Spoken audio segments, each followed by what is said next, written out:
Let's kick it old school! Yeah! Old school essentials.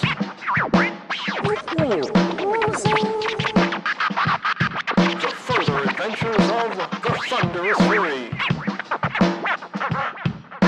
All right, it is Old School Essentials, The Further Adventures of the Thunderous Fury, Session 78. Time for the recap. All right. I don't know how the hell I'm going to do this. I played 3 different characters in the past game. This ought to be fun. Oh, well, think of it as a challenge. All right, so, I mean, we're finally safe. I mean, the Earl of Yellow took over the town and named me mayor and everything, but we're finally safe and everything's gone. So I think everything's going to be cool, and maybe I'll set up something like I did at home with a little bit of a different setup. And I start thinking about that, and people are already coming over and trying to get in good with me. Like Ogsbody comes over and says he's going to support me, which is cool because it seems like he's gone through what's Orion call it? One of those redemption arcs. That's the thing. Orion calls it a redemption arc.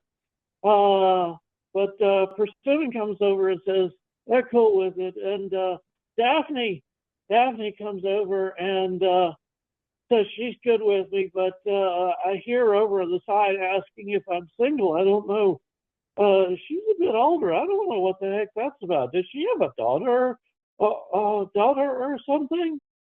So I'm talking with them about this, trying to sort of get my thoughts together, and all the early Yellow's forces start congregating back at the location.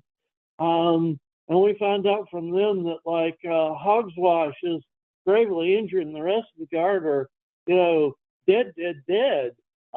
So heck, I was going to get rid of Hogswash anyway, but that problem sort of solved itself, but now we suddenly need guards. In any case, the early Yellow is besides naming me mayor before he vanishes, comes over and claps me on the back and tells me I'm the one in charge, and he gives me a new tuxedo, and it's all gold like his colors, and I've got horns now. I mean, what the heck is this? Well, what the heck is this mess? I don't know. What is this mess? In any case, we're telling people that, the enemies are still out there and they should all go to their various houses and raise arms and, have some people patrol their areas of the cities just to make sure that the enemy doesn't decide we're suddenly a soft target with the Earl and Yellow leaving, which is all cool. So, and then we're wandering around trying to figure out what's going on because, we see smoke and there's a bunch of people running around. And we run around a bit and find out that there's 3 people completely different parts of the city who've been kidnapped. I mean, there was Hey Jerry Corn and what's his name? I may get the names wrong. My notes are confused. Limo Jungle and the nice Mildred. And they're all kidnapped, and then we find out they're all going different directions. So who knows what's going on with that? And everybody wants us to run out at that minute. But we talk it over and figure out that we're all sort of tired, and of course, poor Jeremiah is heavily injured. So we decide to, maybe take a night and make it an early morning, and it's a good morning because the old lady we're staying with still has fresh bread, and and sure enough, there's a crowd outside when we get up, and we talk about who's going to split up and go look for the various people, and Dame Ingrid decides to lead a party, and Sir Rickon decides to lead the party, and Clintock decides to lead a party, and Clintock's party is going after Mildred, so that's cool. Rescue the woman is always a big heroic thing, or at least that's what Orion says. I don't know. I think you can be heroic rescuing guys, but in any case, I figure out I have to stay because I'm having to organize all this, and it's already giving me a headache but you can't have the mayor running out of town. So I end up staying behind. Oh, I don't know what's going to happen to all those people. Yeah. After my exile, I had to come to the surface. I heard all sorts of horror stories about them, but turns out most of them aren't bad. And I figured I could get in pretty well with them as long as, I helped out first, show you're a team player, that sort of thing.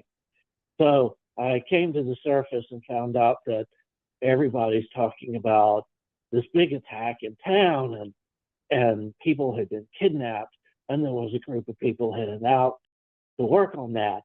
So that worked. I figured out that was a pretty good idea. I could get in with these folks. I hear they're mercenaries. Maybe I show that I'm useful. I stick with them, no problem. So we're tracking through the woods, trying to figure out where this girl has been taken. But fortunately, we have an idea of the direction, and we head out. And just as we're starting to lose the trail, we come to a clearing with 3 elves with a white stag, and they tell us about a group of people, including one with a gold tooth, which is apparently one of the bad guys, headed south. And so great, we can follow. Of course, they also mentioned there's a Wyrm south, but those guys are. I wouldn't think to run into those on the surface. Later on, we get a bit further after lunch, and we see there's a unicorn in the stream drinking the water and rolling around in it. And we hear that's really good water, so we try it a bit. Everybody feels a lot better, so we bottle it, and hopefully it's useful for later. So we're still on the track with the bad guys, but we see 2 ogres in the distance, and maybe, they're trying to figure out if they're the one with the girl or not. But about the same time we see the 2 ogres, we find out that there is the tracks are leading into a briar patch, poking around the briar patch. There's an opening down. I mean, I'd love to get back underground, but you never want to go after bandits in their own territory. Doc manages to sneak ahead and see that there's maybe 2 or 3 figures, and it might be the bandits and girls. So we have to go after them, and we decide to ambush them because I'm going to use my dark sight. And Clintock's going to knock out the torch, so all the humans are running around in the dark, and I've got the advantage. And it works perfect. It works great. We start taking them down, except then something really big moves. And it's that damn Wyrm. We were in the Wyrm's lair. Why the hell did the bandits show up in the Wyrm's lair? I don't know. So I'm trying to run out and figure, the surface is bad, but damn, it's better than any Wyrm you have. So I'm trying to climb up the rope we set really, really fast, and the last thing I remember is falling and falling and falling. And of course, at that point, the Wyrm decides that snacking on bandits and snacking on dark dwarf dwerger occupies a bit of its time, while Clintock, being the absolute sneaky ass bastard that he is, actually manages to sneak around, raid a sarcophagus, and then get out when the dragon drags stuff back to its lair. Really sneaky ass bastard there, like I said. But in any case, so in the meantime, on the outside, it turns out that the ogres are indeed cooking the woman, and so we have to have a plan to, or planning on cooking the woman. We have to have a plan to get her out.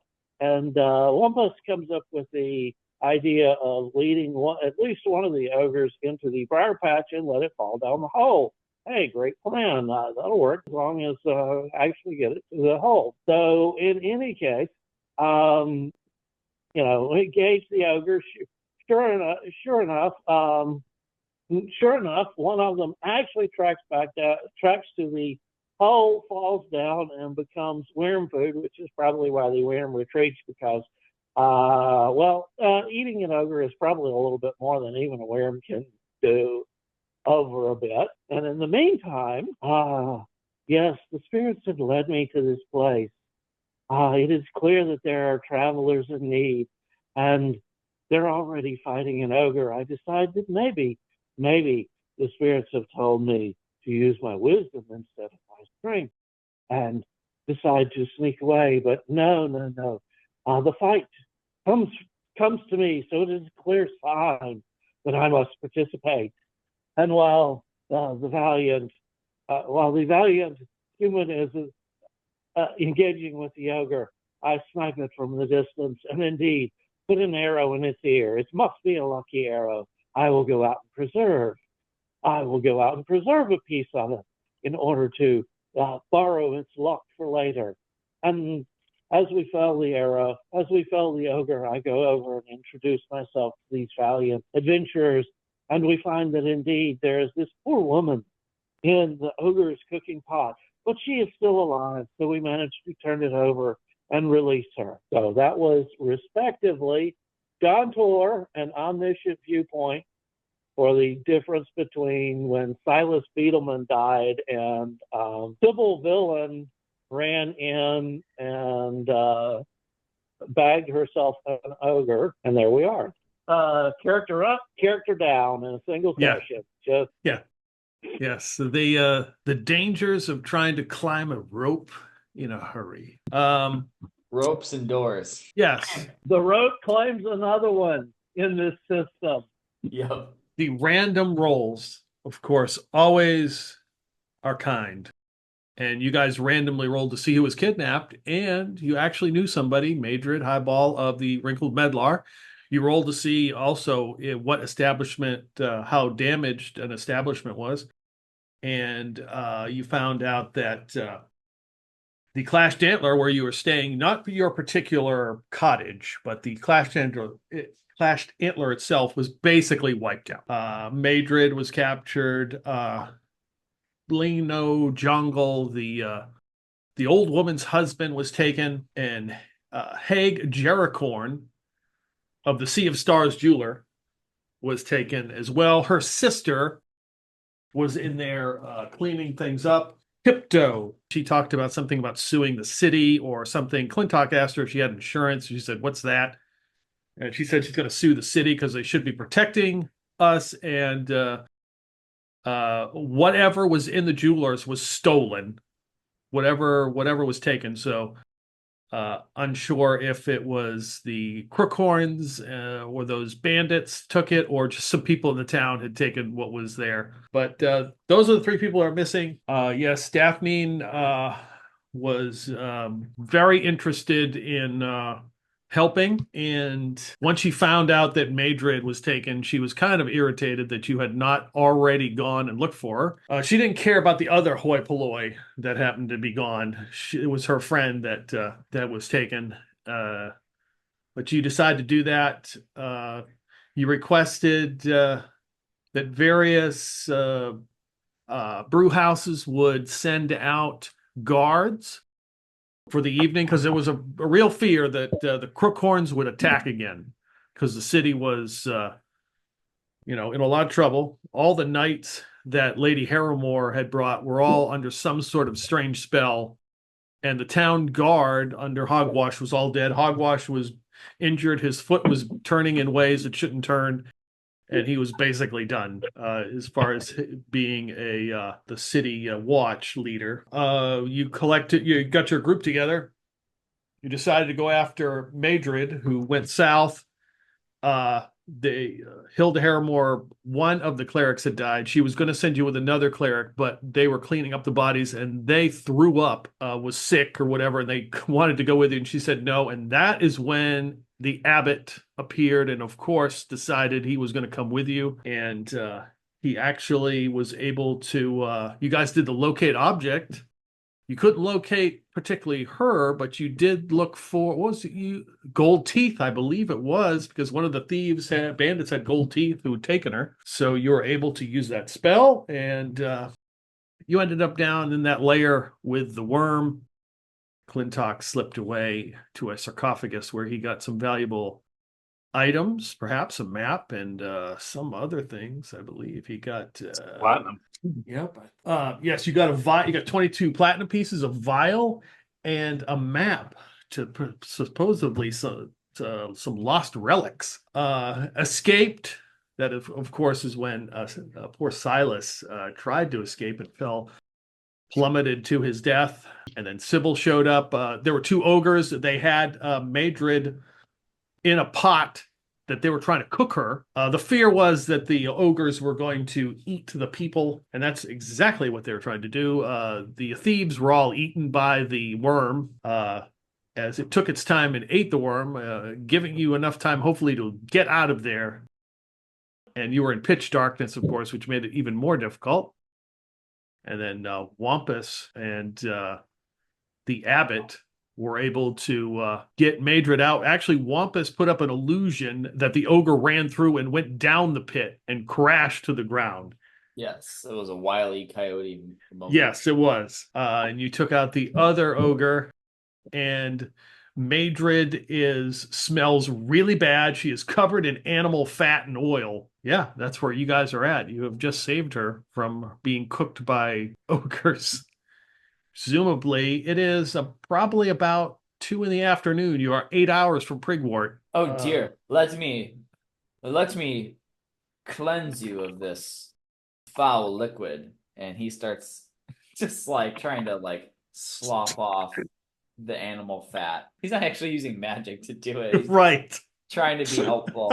And like he's like throwing some off on the ground, then he'll like turn and like, rub a little bit in his hair. Because he's kind of got like kind of sling, he's kind of what's the it's kind of like stringy, kind of slick down hair. Yeah. Wampus is rocking, so he's gonna like apply a little bit, but kind of discreetly. You've had quite an ordeal. How did you get captured? In the commotion of everything that had happened, I mistakenly went to the door just to see what was going on, and as I did that, the door was pushed open, and something ran by me, and then some huge creature grabbed me and started running. I guess that just goes to show you shouldn't open up your door during a raid. I was not aware of what was going on. If I had known that, of course I wouldn't have opened the door. A raid? Was there some sort of attack on Prigwort? Yeah, you might say so. A lot of crookhorns, some ogres, an angry blue guy, run of the mill. What I've heard of Prigwort, it wasn't fortified. How did it survive such a We had a little heads up, and the town's ingenuity, I must say. Shockingly so. But is it safe now? It is. Yeah. They've installed a new mayor who has set things to right. He's known as the elf with the gilded horns. Elf? An elf with horns? It must be a spirit prank. Spirits do love good pranks. Sure. He's no spirit. He is well, corporeal. But he has been blessed by the Earl of Yellow. Faye. One of the greater spirits indeed. Oh, just a reminder what you're looking at. Random appearance generator, but I changed one minor part of it. This female half-elf is heavily built, 5'1" tall, 5 feet 1 inch tall, weighs 130 pounds. She has fair skin, jet black eyes, and waist-length gold hair. She is right-handed. Other than the pointed ears, she has no noteworthy facial features. Her voice is low in pitch, and her habitual expression is serious. I've added to the fact that she is wearing plate mail and carrying a shield and sword, and she has a number of trinkets braided throughout that hair. And the abbot would have seen her do this. The lucky arrow that killed the ogre, she pulled the fletching out, and it has become another feather in her hair. What beautiful hair you have. Yes, all my charms is both a repository of events in my life as well as all of my good luck charms. This first one. When when I was but a child, I climbed too high in a tree and fell and would have indeed fallen to my death because the ground underneath was rocky. But one of the smallest limbs got in the way, and while it wasn't pleasant, it folded me enough and flowed me enough in order to survive. And so I trimmed it down and lacquered it up as a charm, and it became my first charm of all. And they all have a story, but I cannot say too much about them because telling on the spirits is sometimes unlucky. Well, it would be unwise to anger a spirit, but I have to say, your charm in your hair is almost nothing compared to the charm upon your face. What do you mean? Do you have the backing of a power? No, I just mean that you have a certain glow about you. A je ne sais quoi, s'il vous plaît. She sort of eyeballs you up and down. We shall see. Well, Wumpusly at your service, and he bows low. His stringy hair. All right, his over his greasy, stringy hair falling over his face. Sybil Villain. Villin, not Ain.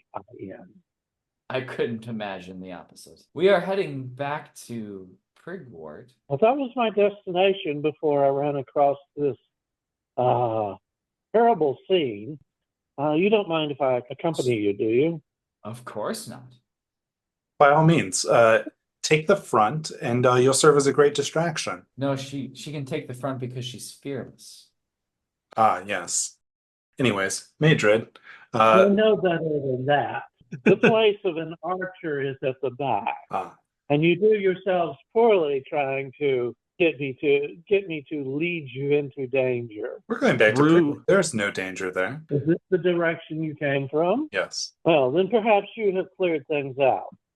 But as being new to the area, it would still be better if I did not lead because I do not know exactly where I'm going. Through the woods, you hear faintly in the distance.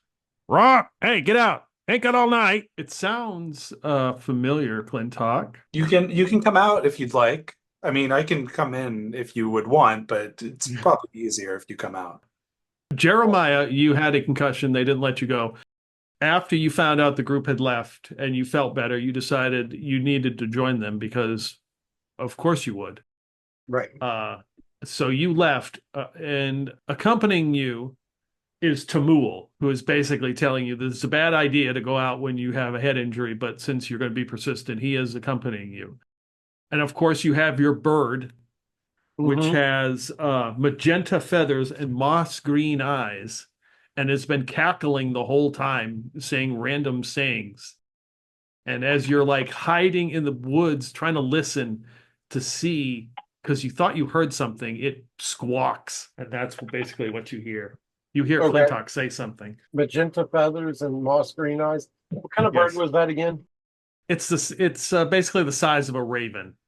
Okay. I'm sorry, a crow. It's the size of a crow. I'm assuming, at least I picture it like you have like some kind of metal pole or staff that you have like affixed to like your backpack, and it comes out like in a hook, and it's in like a cage. And so when you're walking, it's like right here. Okay. I wouldn't keep it in a cage if I didn't have to. Okay. Yeah, that's fine. It could, like this, more like maybe I've got a spot on the back of my backpack to occasionally I have to change out because sometimes he has to do his business back there. Okay. Yeah. Right. But I got something there for him to squat on, and he can ride there, but if he needs to, if I go into battle, he can fly away, kind of thing. Gotcha. Okay, that makes more sense. Yep, that's cool. Hopefully, he's my buddy. Yeah. I mean, you saved him, so he's hanging around. He's hanging around you. Yep. And I've got treats for him. Whatever. I probably stopped around in town and bought like whatever birds like that's a treat for him. Sunflower seeds. Yeah, and every couple hours, I'm like, "Here you go, buddy," and I give him a couple little seeds. Yes. stop and dig up worms. All right. So yeah, you make your way through the trees and the brush, and you come to the group there who has found Maydrid. Oh, hey guys, what I miss? Oh, who's that? Has Wumpus and Jeremiah met? They've met before. Yeah. Yeah. Yeah. Oh, it's just me. Just got a poor memory, don't you, Wumpus? I'm sorry. I didn't recognize you with the bird. The bird upon your pack. Oh yeah, it's my new friend. Me and Johntor freed it. I can't believe you brought that thing with you. Oh well, why not? It's my new best friend. You're gonna have a lot harder time sneaking around with that. Well, I'm not sneaky anyway. Have you heard me walk through this place? How did I manage to creep up on you? Clang, clang, clang, clang. Good point. Gave up my sneaky ways. Isn't he in chainmail though, not plate? I don't think Chain's still going to be any of that. No, I think he got some plate, didn't he? Yeah. Yeah, he got So, some. yeah, stepping through the brush, trying to follow you, and carrying a cloak and a staff, and wearing a Hannibal Lecter mask, is Tamul. Johntor, you shouldn't run off. Jeremiah. Oh, you found them. Clintock. Glad to So see you. Jeremiah, the previously described half elf is ignoring you and Tamul and is going over to stare deeply into your bird's eyes. Okay. Nope, I'm in chainmail. Oh, the smell is terrible over here. I'm looking at you, looking into my bird's eyes, and I'm like kind of cautious about it. Like, what are you doing to my bird? He seems to be a child of tragedy, but perhaps he has a brighter future. Has he had a major loss recently? I mean, we just saved him from your basic fate. Well, not worse than death of death. He would have been in the house that burned down, and I grabbed him out of his cage and set him free. Ah, yes. You must be very careful of such. Vessels such as this who have had a major loss are exactly those in which spirits may decide to dwell. Your treatment of it must be good, so that the spirit imagines you as a friend instead of an enemy. I mean, I got him a bag of treats down here, and I dig him up worms a few times a day.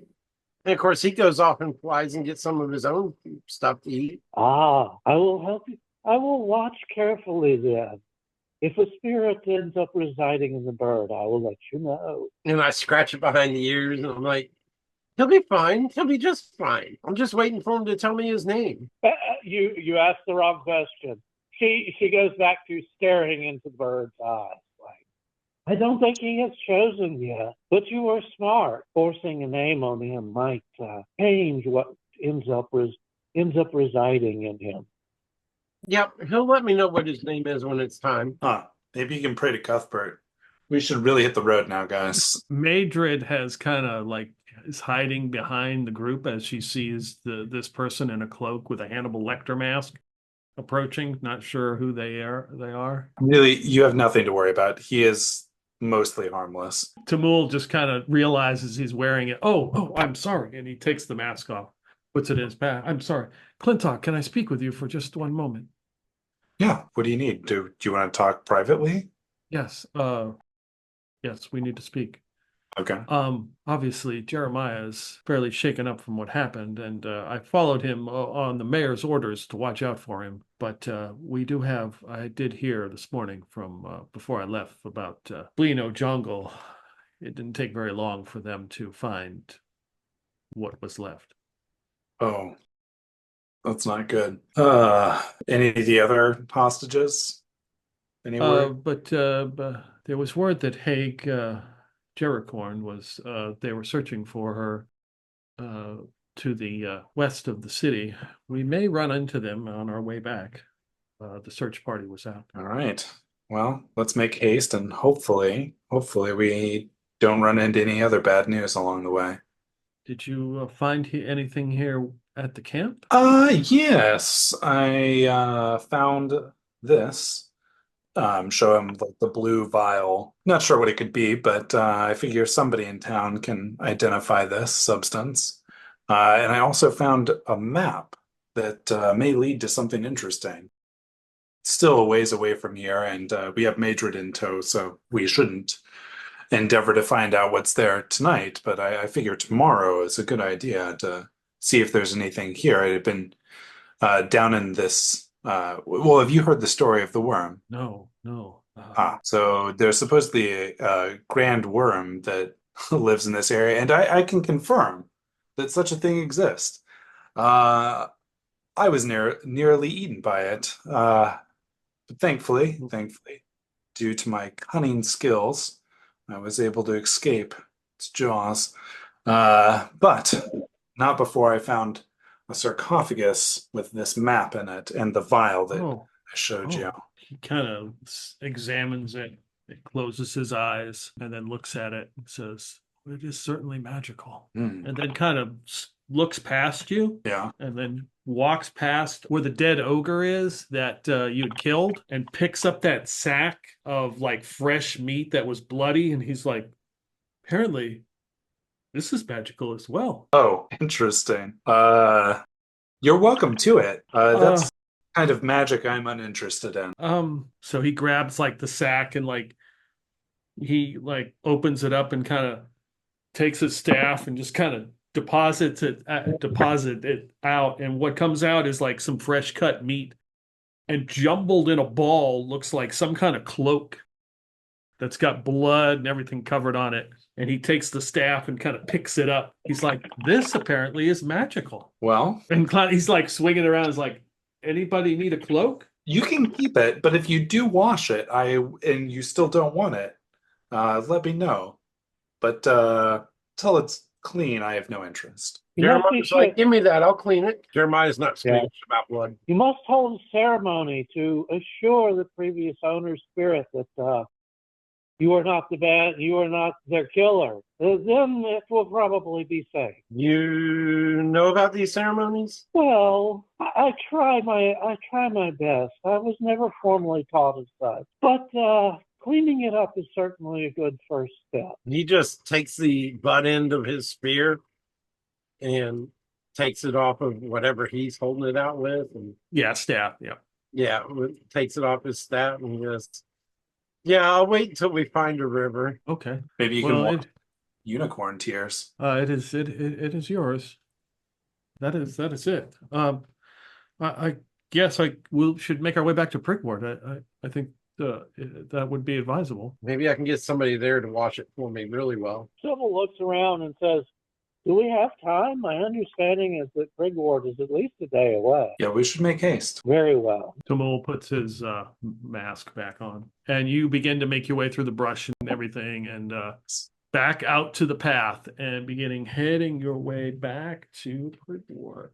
Wes, give me a d6 roll. 3. Roll 2d6.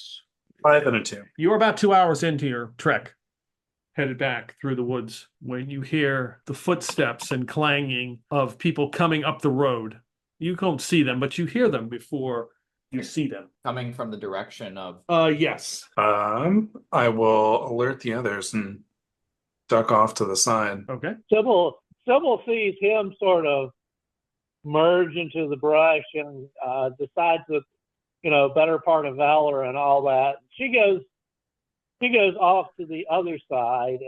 She can't exactly sneak, but she can at least string her bow and be ready and stand behind a tree for now. Okay. If this is what everybody's doing, then Johntor looks around, sees all this, and Jeremiah. Sorry, I was looking at your pictures. I said Jeremiah steps behind a tree. Only before he does, he takes his bird and sets it up on a hind limb. Okay. And then goes to the next tree over and hides behind the tree. I imagine that Wumpus is like walking along and kind of lost in thought, and then realizes that everybody has left and he is the only one walking on the path. Yeah. So the question is, who poor Maydrid is following? Maydrid would follow Clintock. Oh, Maydrid's following Clintock. Okay. Yes. With less success on the stealth roll, I think. Yeah, the Abbot and Johntor move off the road. So Wampus, you're like la la la la la, walking and coming up the road in like some leather armor, carrying with like a short sword, average, you would say, average height human, kind of just walking up the road looking around, and behind him is a much bigger man, but he's got like he's wearing like leather armor, but he's got like cups and all sorts of like cans of like pots and pans and stuff attached to his vest that are clanging. That's what's making all the noise. And the guy kind of sees you and then turns around and he like looks at him like, "Can you hail, friend?" Hail, stranger. What, are you on your way to a cook-off? He looks behind him again. No, unfortunately, we're not. You traveling alone by yourself out in the Dolmenwood? That's kind of dangerous. I like to live dangerously. He walks up, he gets closer, and he's like, "What is that smell?" It's a new thing that I'm trying. How do you like it? Does it make me smell more or less ravishing? Maybe to some sort of horrible beast. If you're trying to pick up some sort of company in the evening, that's not going to work. Should I affix myself with pots then? He looks back at his friend. No, but they can be removed easier than that. Smell can be taken out. If you're headed to Prigwort, there's been an attack, so I'm going to forewarn you that it's a kind of a mess. They've installed some mayor, apparently an elf, I think, with horns. I don't know if he's a satyr. I'm unsure, but he's wearing some kind of golden tuxedo. It sounds like he's dressed for the job. We picked up some brews and some other things from there, making our way south here. Fortunately, I'm aware of the attack on Prigwort. It was at the behest of some crookhorns and ogres who took some hostages. Oh, I did hear there was some missing. There was the town square. They they were counting the dead, remembering them by ringing some bell. But yeah, they said some people were missing. Yes, it is sad, but they will rebuild. I guess, sure. We're headed to the woodcutters camp south. If you're, well, I guess you're not headed that way unless you seem to be kind of wandering aimlessly. Everywhere I wander has a purpose, for not all those who wander are lost, good sir. Yes.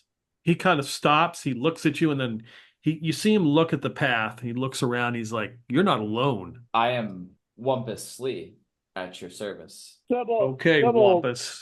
What's your catch here? He pulls out his sword. The friend behind him unhooks like a big ladle and kind of looks around, says, "I see, I can tell." He points to the ground. To the path. I can see where there are markings. People have stepped into the woods. I don't know how many there are. Then Doc will step into the woods and say, gentlemen, there is no need to raise arms.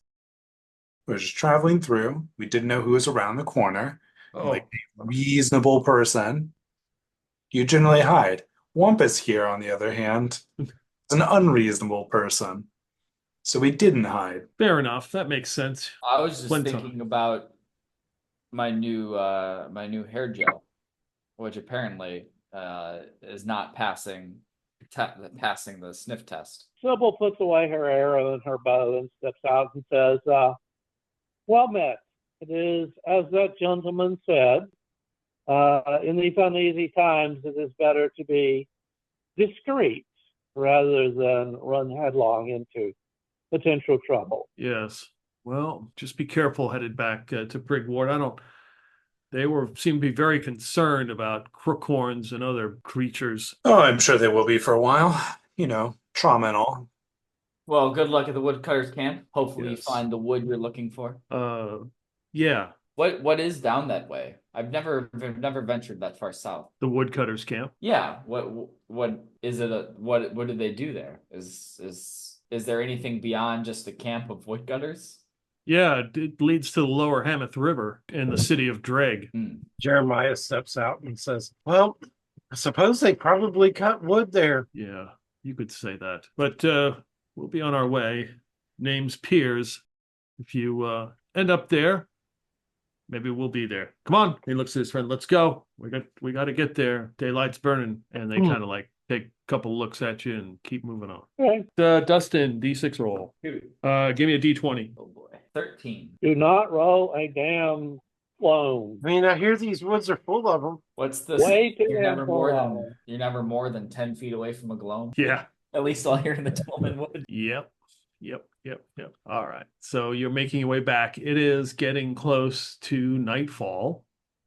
And so it's getting close to nightfall. The sun is starting to fall, obviously, in the woods. So it's getting dark. Do you have a light source? Yeah, Clintock will light a lantern. Or wait, actually, I need to check if he has. He just has lantern oil. He will light a torch. Sybil has infravision. She's like, Yep. Okay. What Jeremiah's got on him. Wumpus doesn't have any, so he would be trying to stick next to someone who does. Yes. Tamul takes out his lantern and he has it. You have the abbot as well. So it's getting dark. Maydrid is obviously nervous because not only has this been a traumatic experience, she is now out in the Dolmen Wood at night and there's just bad things that happen. So she's not very happy about being out here in the dark.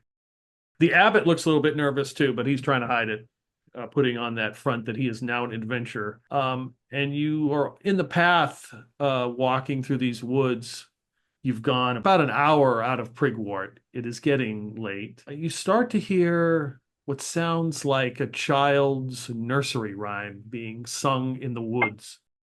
As you are all walking together, it sort of echoes through the forest, and you all can make save versus spells. I need 14 or better. My guy 7, he fails. We want to roll above, right? Yeah. Oh, just made it. Good. Saved. All right. 19. A tricksome spirit I recognize as well. So, yeah, Tamul looks at everybody holding the lantern. He's got his mask on. He just kind of turns and looks at everybody, and he's like, what is that? And the abbot just kind of staggers and, and he just kind of lays down and just collapses and falls asleep. If you fail, you lay down and begin to fall asleep. I look down at the abbot and go, that's just such a great idea. Maydrid collapses as well. Roll for you, bird. Oh, I don't know what his thing is. Be the same as yours. We'll just say the same thing as yours. I got another 7. So the bird curls up and lays right next to you to roost. I know you're there. You have failed against me. And I pull out the bow and wander over to whoever is on the ground who's closest and, reasonably gently nudge them in the ribs.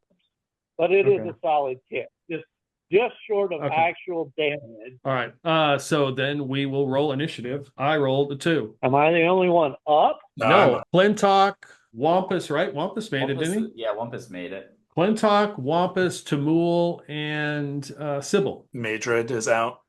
Maydrid is out. Maydrid, Jeremiah, the bird, and the abbot. All right. I'll roll first for 7. Nice. Okay. You're up first.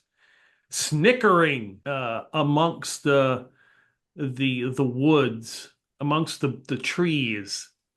You hear some snickering noises, and you just see some eyes peering at you like emeralds. You see 2 sets on one side of the road and 2 sets on the other side of the road. Wumpus is going to reach for his crossbow. Okay. Load a bolt. All and right. say, "Stand back, or I will use this." You had best soak to this iron tip. Such tricks are often said, but I'm going to be using my action trying to wake up. Let's see. The guy who looks. Let's see. We have the adventurer-looking guy, but he's really, really fat. And then we have the Jeremiah guy, who's probably the best bet there. So I'm going to be using my action trying to, bang, bang, bang, pound on him, kick him a little. Wake up, wake up, wake up. Okay. Paul, roll a d6. 3. Okay. You don't seem to rouse him. He is still asleep. You hear a voice from the wood say, "Hey, just move along. We'll just we'll take a few things. Doesn't have to be any trouble. Shut up. We can take the rest of them." At that, Clintock just says, "Here's an arrow for free." All right. 16 at one of them. I don't know if that hits.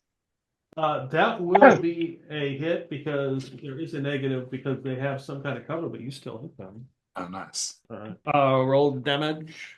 For 6. There is a loud ouch noise as you shoot through the wood, through the brush, and get one. Anybody else doing anything? Wumpus will fire. Okay. For a 10. 10. You hear like you shoot in a general area. You hear it go through the woods, like through the brush. There's some snickering from beyond. There's more where that came from. So whoever speaks Elven, you hear them Well, you hear them on the count of 4, charge, and then when they get to 3, they all just like break out except for one of them and says, "I didn't say 4," and then they kind of rush. And they're short, little diminutive, like the size of a halfling. They've got long white hair with beady eyes. They're carrying like clubs that have spikes on them, Hmm.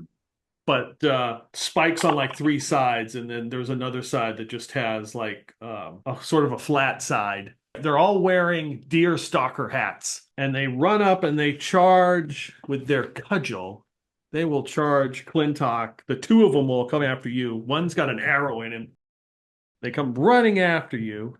All right. See if you can see that. I don't have a D4 on hand, so I'm just using a D8 and having it. Okay. 15, does that, I take it that does not hit. Remind me, does Defender win? It meets it, beats it, yeah. Okay. Yeah, so my AC is 15. All right, you take 1 point of damage. All right. But they're hitting you with the flat iron, like the flat side, not with the spikes. Gotcha. So one hits you, and the other one, giggling, swings and misses you as well. The other 2 will go after Wampus, since Wampus shot at them. Let's see. I rolled a 7 and a 16. Well, the 16 will hit. You take 3 points of damage as he like swings and like whaps you in the side of the in the side of the knee. There are definitely some things that shift at half HP. As they're all giggling. And let's see, it is the next round. I rolled a 1, so Let me roll. I'm flat. I think everybody else has a bonus. So, and of course, I waste my 6. But at least we go first.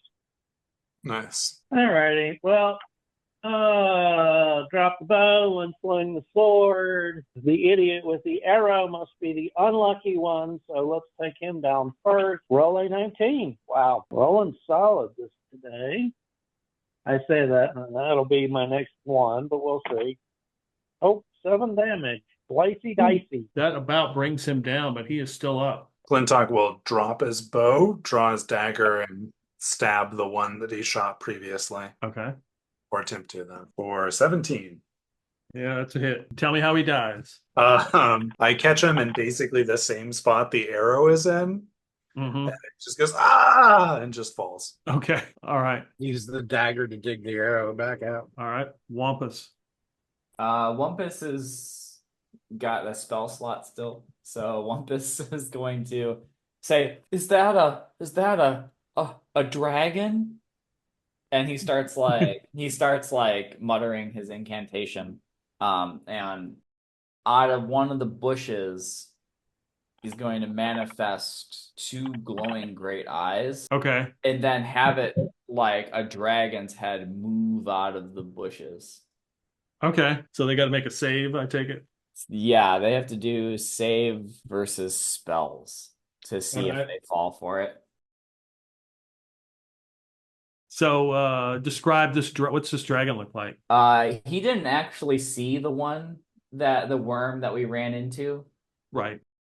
But he would think that it was, like a red dragon with kind of long yellow tendrils, and snout tendrils as well, and the great glowing eyes, and they're mostly glowing because like at night they've got like the sheen in them that kind of they reflect the sunlight or reflect light. When it comes out, it just opens its maw and it roars. Okay. So what? Yeah, one of them just drops the cudgel and like gives out a high-pitched scream and like runs as fast as they can down the path, and they basically just blink out of sight. Like they ran abnormally fast. The other two just like start backing up. They're like, yeah, sounds like a bad idea.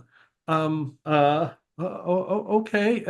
And they begin backing away. Bumpus is gonna just say, "Run! It's hungry!" and then start like running towards them, to try to sell it a little bit. Okay.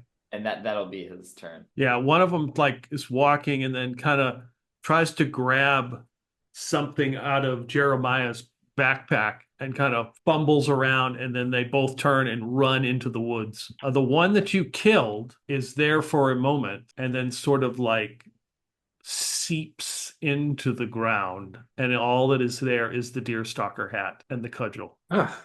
Well, I did need a new hat. He takes off his beret and puts on the deerstalker. They stole something out of my backpack. No, they attempted to, Oh, and then they ran away. Yeah, they all failed. The one who ran away very fast rolled a 1, so he critically failed that and left. And it will like just disappear. Okay. Yes. It's like, phew. I had a nickel for every time I've had to pull that one out. You would have a nickel? I'd have multiple nickels. You impersonate dragons often. That is dangerous. If they find out, they will make a point of consuming your flesh. I think at the point that he's face to face with the dragon, I don't think it matters that he's been impersonating them. Yes, well, a point. Interesting. I don't, I'm not too concerned. I have yet to meet a dragon. So- and I will ask them point blank, is it offensive if I conjure your image and use it to scare other people? And if they tell me yes, then I will refrain from doing such thing. A wise policy. I mean, I think you need the opinion of multiple dragons. You don't want like one dragon to speak for all dragons, right? That is true. should consult each color and each race about and multiples from each to really formulate a good opinion. She will start distancing herself from you a little. You see her drifting away as you talk about consulting multiple dragons. Do the sleeping people wake up like immediately? Are they still asleep or? It takes a while for you to rouse them, Okay. like a half an hour. Oh, wow. It takes persistent kind of shaking, and then they're like, oh, am I actually going to hurt this person? And finally they come to. The abbot as well. Oh, what's happened? I nodded off. Oh, some robber spirits. They attempted to put our party to sleep in order to take our goods, but those of us who succeeded in throwing off their glamours valiantly ran them away. Oh, they're And she obviously sort of eyeballs Wampus. creatures of Fae, I would guess. Yes, the bodies vanished. Oh, yeah, certainly. Creatures of Fae. Clintock, that is, you have a new hat. Oh, why, thank you. Do you like it? I think I'd try something new. Yes, it's different. It is dark. We should make our way to Prigwort. We can rest for the evening. Okay. Russell, give me a D6 roll. How many effing encounters? No, don't answer that. 6, Okay. 2D6. a 2, and a 6. Okay. You're about an hour from Prigwort. So moving up through the woods and then, making your way back to Prigwort. You get about 20 minutes outside of Prigwort, you would say. And there's a small camp off to the side. Looks like some adventurers, or who knows, just making their camp. You smell fire burning. They're probably cooking something on the road. Did people eat the crookhorns? Just a No. Oh, no. They're diseased and stuff. Yeah. Fair enough. They seem to notice you as you go by, like one of them is on watch or something. Tip my hat to them. Keep Yes. walking by. Yes, they just they acknowledge you. You get up close to Prigwort and you're greeted by a few men-at-arms, we would say, carrying an assortment of weapons. They look like probably security from some of the brew houses. And they are being led by a knight who sees you approach, there's a southern entrance. It's kind of a secret entrance, so you would kind of know it's there. So they're kind of like patrolling there, and they put a big bullseye lantern on you, and they look a little bit nervous. And then you see somebody approach, with a plate mail and a shield. Sir Tristan, Order of Saint Sedge, Lord Clintock, yes. Yes, we've returned with Maydrid alive. And they kind of they kind of look. Oh my, very, very well done, well done. Well, thankfully she is not well done.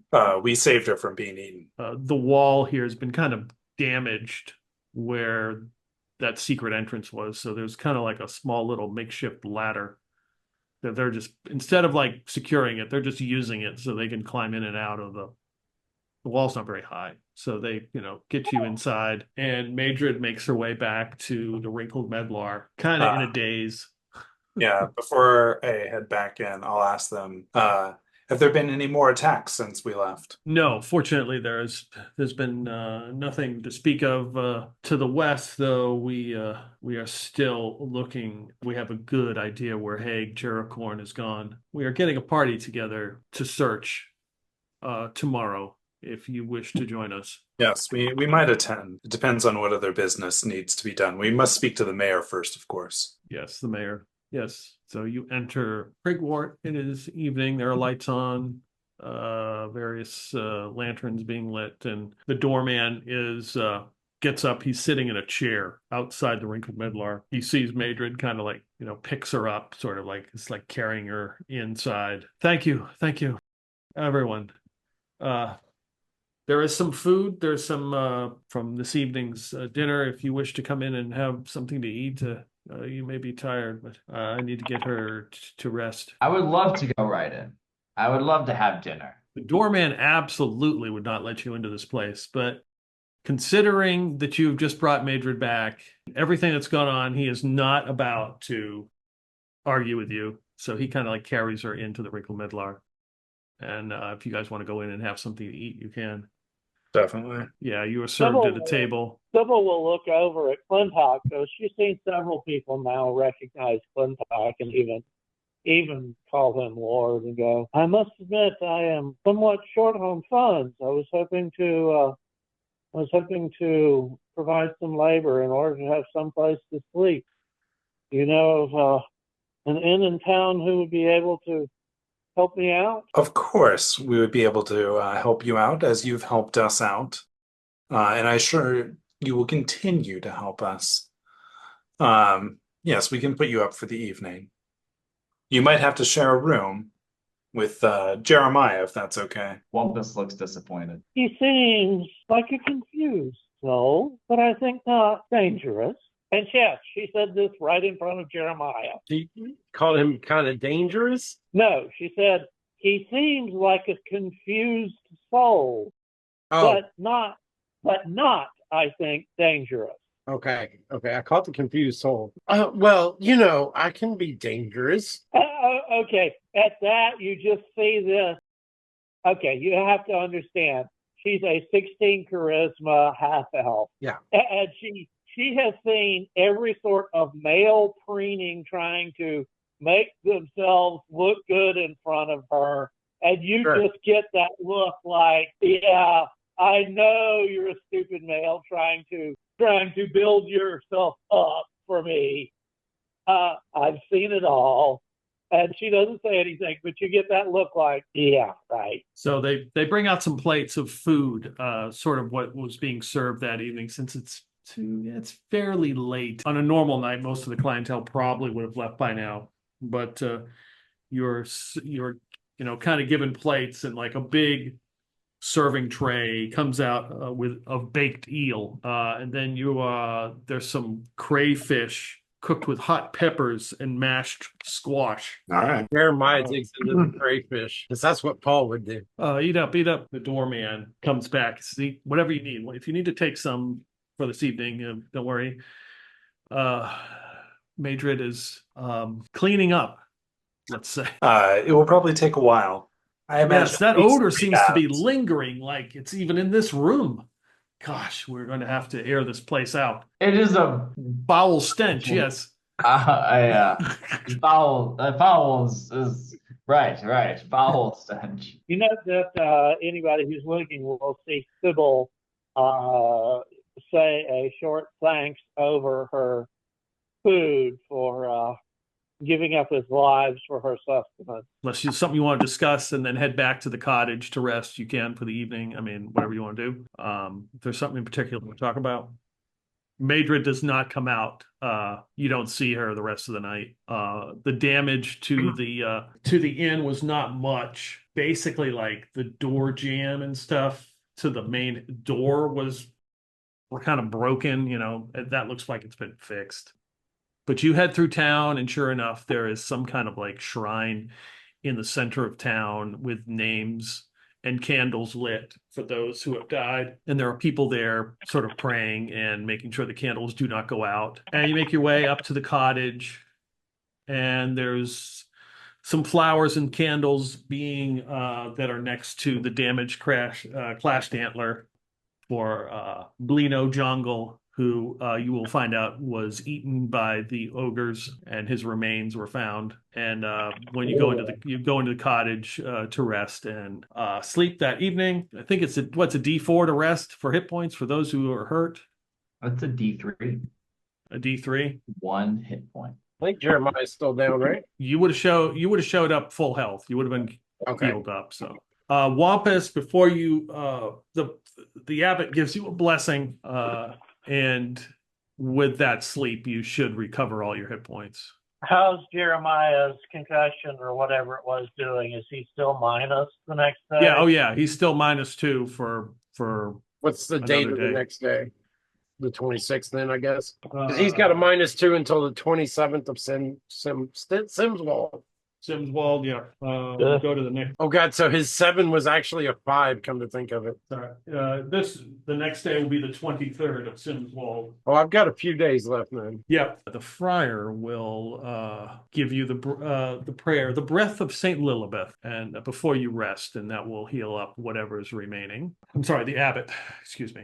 The abbot does that as he heads back to check on his beloved Nicolette. Of course.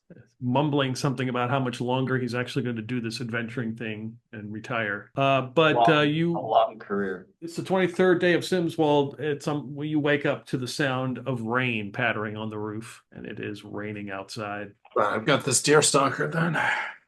Yes, it is early morning when there is a knock at the door. Hello. Uh-oh. It's an older woman's voice. Clintock will let somebody else answer it. Wampus will open the door. It is the woman who runs the Clashed Antler.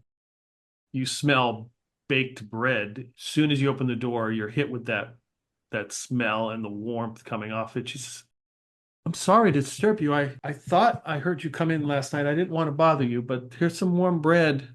You really shouldn't have, but I'm very glad that you did. And he like accepts it. Thank you so much. Oh, you're quite welcome. If you need anything else, I'll do the best I can with what I can provide here. She kind of peeks her head in the door, looking, see who's in there.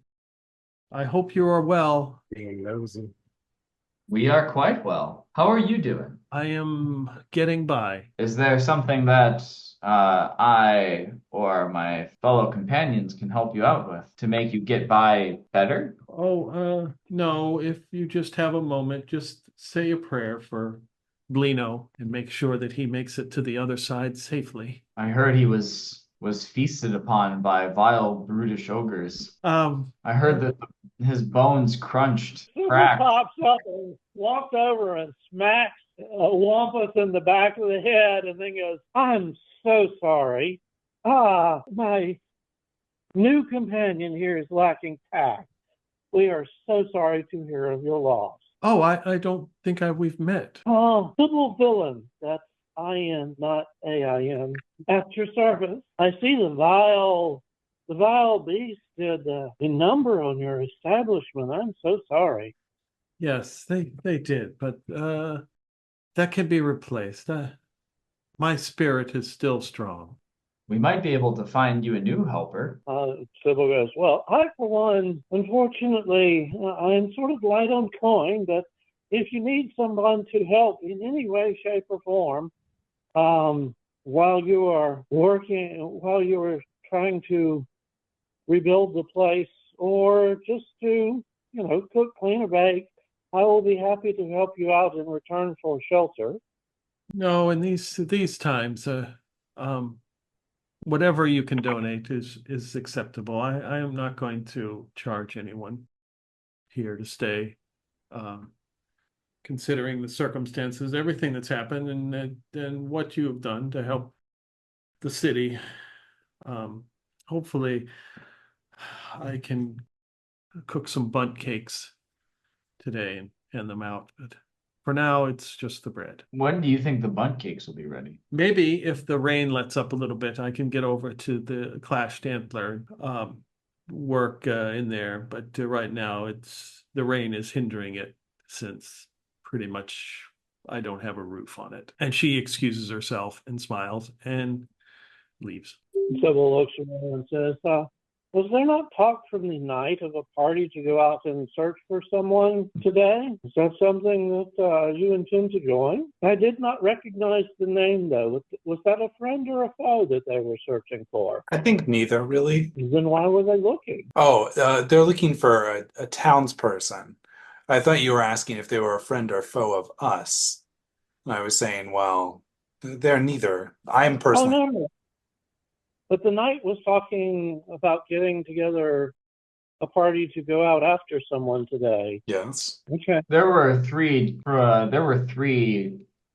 people taken from Prigwort, and we were after one of them. They all went in separate directions. It sounds like Blino, who was one of the people, was his remains were found, and the third, well, that must be who the search party is for. Yes, the sister of the jewelry store, if I remember correctly. Yep. As you're having this conversation, there's a knock at the door and the door opens. It's Daphne.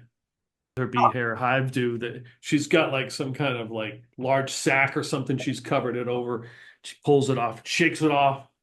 God, dreadful weather. She reaches into her satchel and pulls out a brand new flask because, as you remember, she broke the last one.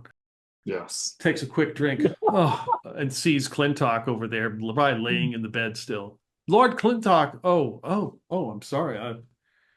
Oh, you've caught me in repose, but no worries. Oh, so you've added to your retinue, apparently. Yes, we've had some changes in the party. Fresh bread, yes. Don't mind if I do. And she walks over and grabs some of the bread, starts eating.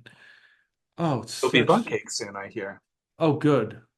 Anyway, thank you all for your finding my dear friend Maydrid. But I have to ask, what has happened to her? Was she bewitched or something? Was there some sort of hex or curse? Something put on her? She is certainly not in her right mind. She was almost eaten, and then she was put to sleep by some fae. Took us about half an hour to wake her up.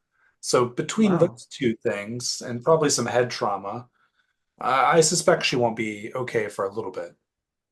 She takes a swig. That sounds like my teenage years. Ha! I just she was acting quite peculiar. I don't know. I was trying to get some sort of cleric or maybe the Reverend Mother to take a look at her. Yes, probably not the worst idea. No. Did you notice anything different about her? Other than the smell that the wrinkled medlar was over there. Gosh. Yes. They were trying to clean, and there's a slight hint of that in here as well. I must admit, I was more focused on getting her back than what her current state was. So. Right. Yes. Absolutely. Do you fear she might be a changeling? The ogres are generally not clever enough to make such a substitution, but you never know what the Fae are up to. Changeling? No, not Maydrid. Or you mean somebody switched places with her? Ooh, that would be interesting.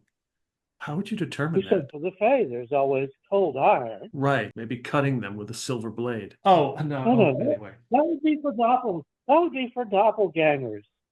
The cold iron is the best for the Fae. Oh, very. That's true. Apparently, Hagen has not been found. If you haven't heard. But it could be possession. You never know. Or perhaps it is her herself. but she has an illusion cast over her. But again, that is not normal for ogres. Jeremiah wants to ask her, what's up with you and spirits anyway? Does he say that out loud? No, but he's getting there. Did you hear that Osric Gentlecaster? The name. Oh, right. I'm sorry, Lord. He is a barrister from around in the Dolmen Wood, apparently representing Hypto Jericorn for the damages to the Sea of Stars jeweler. I would say that was basically, some of that stuff was sort of second rank junk, and they're claiming, I don't know, 25,000-30,000 gold for the damages and stolen items, which I can't imagine that. So I don't think I'd be seen dead in that stuff. But thinking that the brewmasters, our houses, are going to pay for such damages. Right, So and somewhere out there in the world, Jeremiah is, sorry, not Jeremiah, Johntor is going, how much? Are you crazy? Jeremiah says, it's been my understanding that it's never a good thing when the lawyers get involved. And that if we were to just take all the lawyers and put them out at the bottom of the ocean and the bottom of the seas, then the world would be a much better place. But I'm not sure if Cuthbert would like that or approve. I'd have to ask Karn. Jeremiah. Maybe I'll have to talk to him. I'm sure he could find a more lucrative job in another town doing different work. Wait a minute. Cuthbert? Is he your boss? Or is Karn your boss? Who is this Cuthbert you speak of? Oh, you haven't heard the word of the Lord, the good Saint Cuthbert? Ah, a saint. Ah, yes, those fortunate people who have been possessed by spirits. But sometimes they are not saints, but the greatest of sinners. But if you say this Cuthbert person is indeed a saint, I will believe you. Or like I said, you are confused, but you don't. I beg your pardon. I'm not confused about this. When I got into battle and I was overwhelmed, it was only by the good graces of the Saint Cuthbert that I was able to live. I wouldn't be able to be here speaking to you today. Let me fill you in on the word of the great Saint Cuthbert. And he just proceeds to launch into the whole spiel that's in the brochures and pushes the brochure at you. I fear you are confused. Those things that people call gods and saints are merely the greater spirits, or perhaps for the saints, those poor people who are possessed by certain spirits. But I understand, and she reaches up and pats him on the head. You don't like it, get the fuck out. Oh, those who haven't truly met the spirits may not understand. What is it with you and spirits anyway? Don't you get it? It's all spirits. It's all spirits and powers at all levels. Everything has a spirit. But for example, the spirit of a chair, if it was wroth with you, the worst it would do was perhaps break and deposit you on the floor. But the spirit of all chairs includes things like thrones. And they, if they were wroth with you, would be able to do serious damage and maybe steer the people who sit on them to pursue you to death. And so you have to live a life balanced in the spirit so that the ones who are closest to you are friendly to you, and the ones that are further away, well, if they are unfriendly, you simply stay away.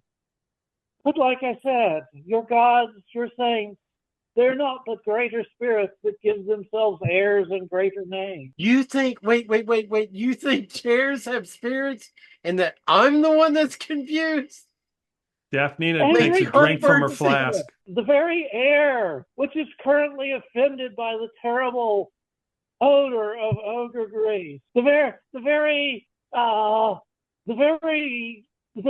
spirits of spirits. And she waves her arm at Daphne's flask, who indeed, whose highest aspirations are to befuddle mortals, destroying whatever sense they may have. But it is everywhere, the earth, the air, the sky, the people. Yes, spirits are everywhere. I pray that Saint Cuthbert keeps you safe from all harm and sees you past this illness that has afflicted your mind. Speaking of ogre and animal grease, I'm gonna go wash this robe now.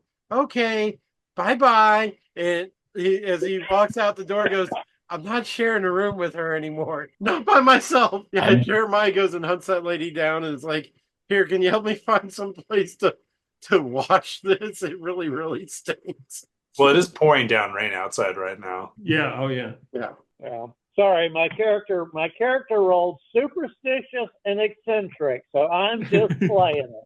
Oh no, it's great. It's absolutely perfect. I love it. Yeah. Daphne just kind of sticks the flask in your chest, Jeremiah, and says, you're going to need a drink. He looks longingly at the flask and goes, I have sworn an oath to not have any more drinks. And he hands it back to her. Oh, well, suit Thank yourself. I'll drink one for you. Please do. Have two. Oh, I intend to. Yes, Lord Clintock, good luck with your retinue, especially with your new friend. Well, yeah.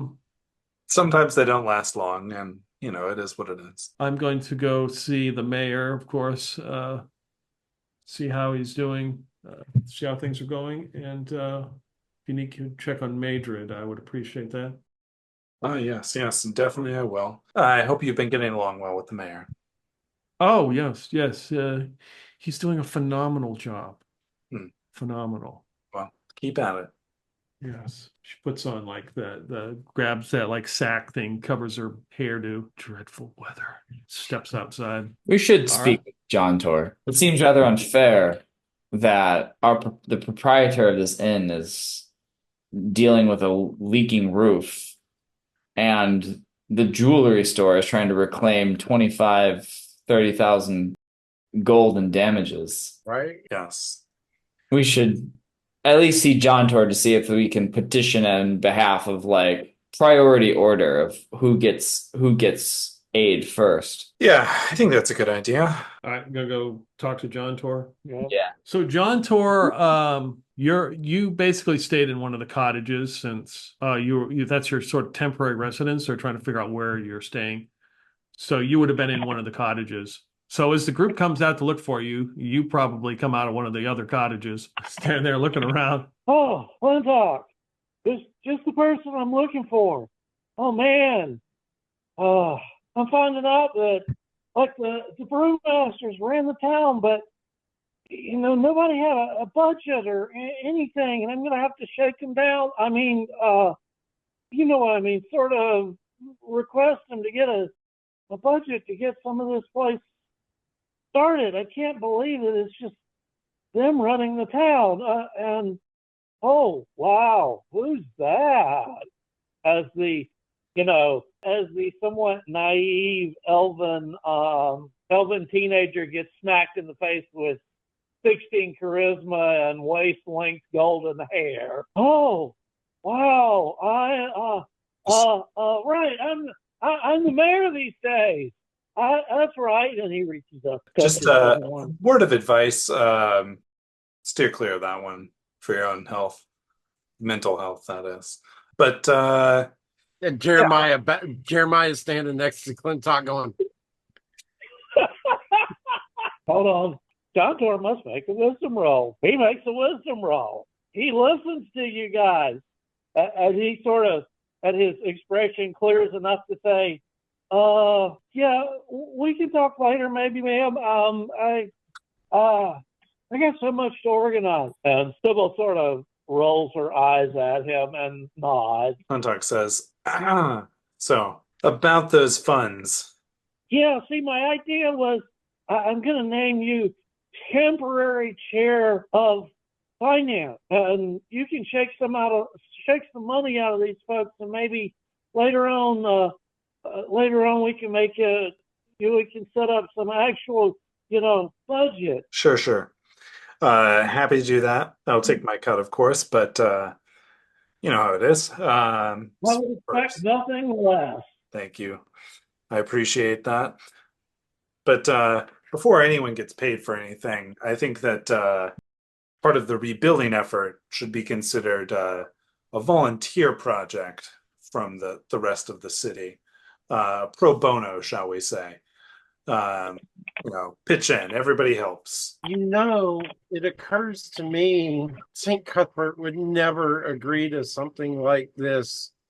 But the part of me that used to be a bad guy would have probably suggested that you work with this barrister to get a really high payout for the jewelry store with the understanding that there's a kickback to the chief of finance.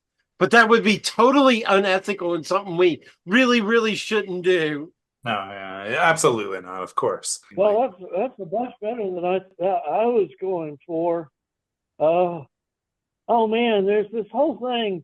Like, if I acknowledge the previous administration, it's like I have to take on their debt, and that's not happening. So I was just going to push back against the lawyer, and maybe, point him at the big ass 7 foot tall Crookhorn, or maybe he can go after the brew houses, but the current administration was put into place after the incident happened, so we are definitely not at fault. I think that's a good tact. I also do agree that the jeweler should seek restitution from the Crookhorns first. Yes. That seems like the most reasonable approach. And I'm sure in a court of law that would hold up as well. Go fight the Crookhorns. Yeah, lawyer's going to love that one. But if he has to argue, he can always take that up with the Lord of Yellow or whatever his name is. Earl Argue Yellow. with him. Yeah, oh man, I wish that guy had helped out more, but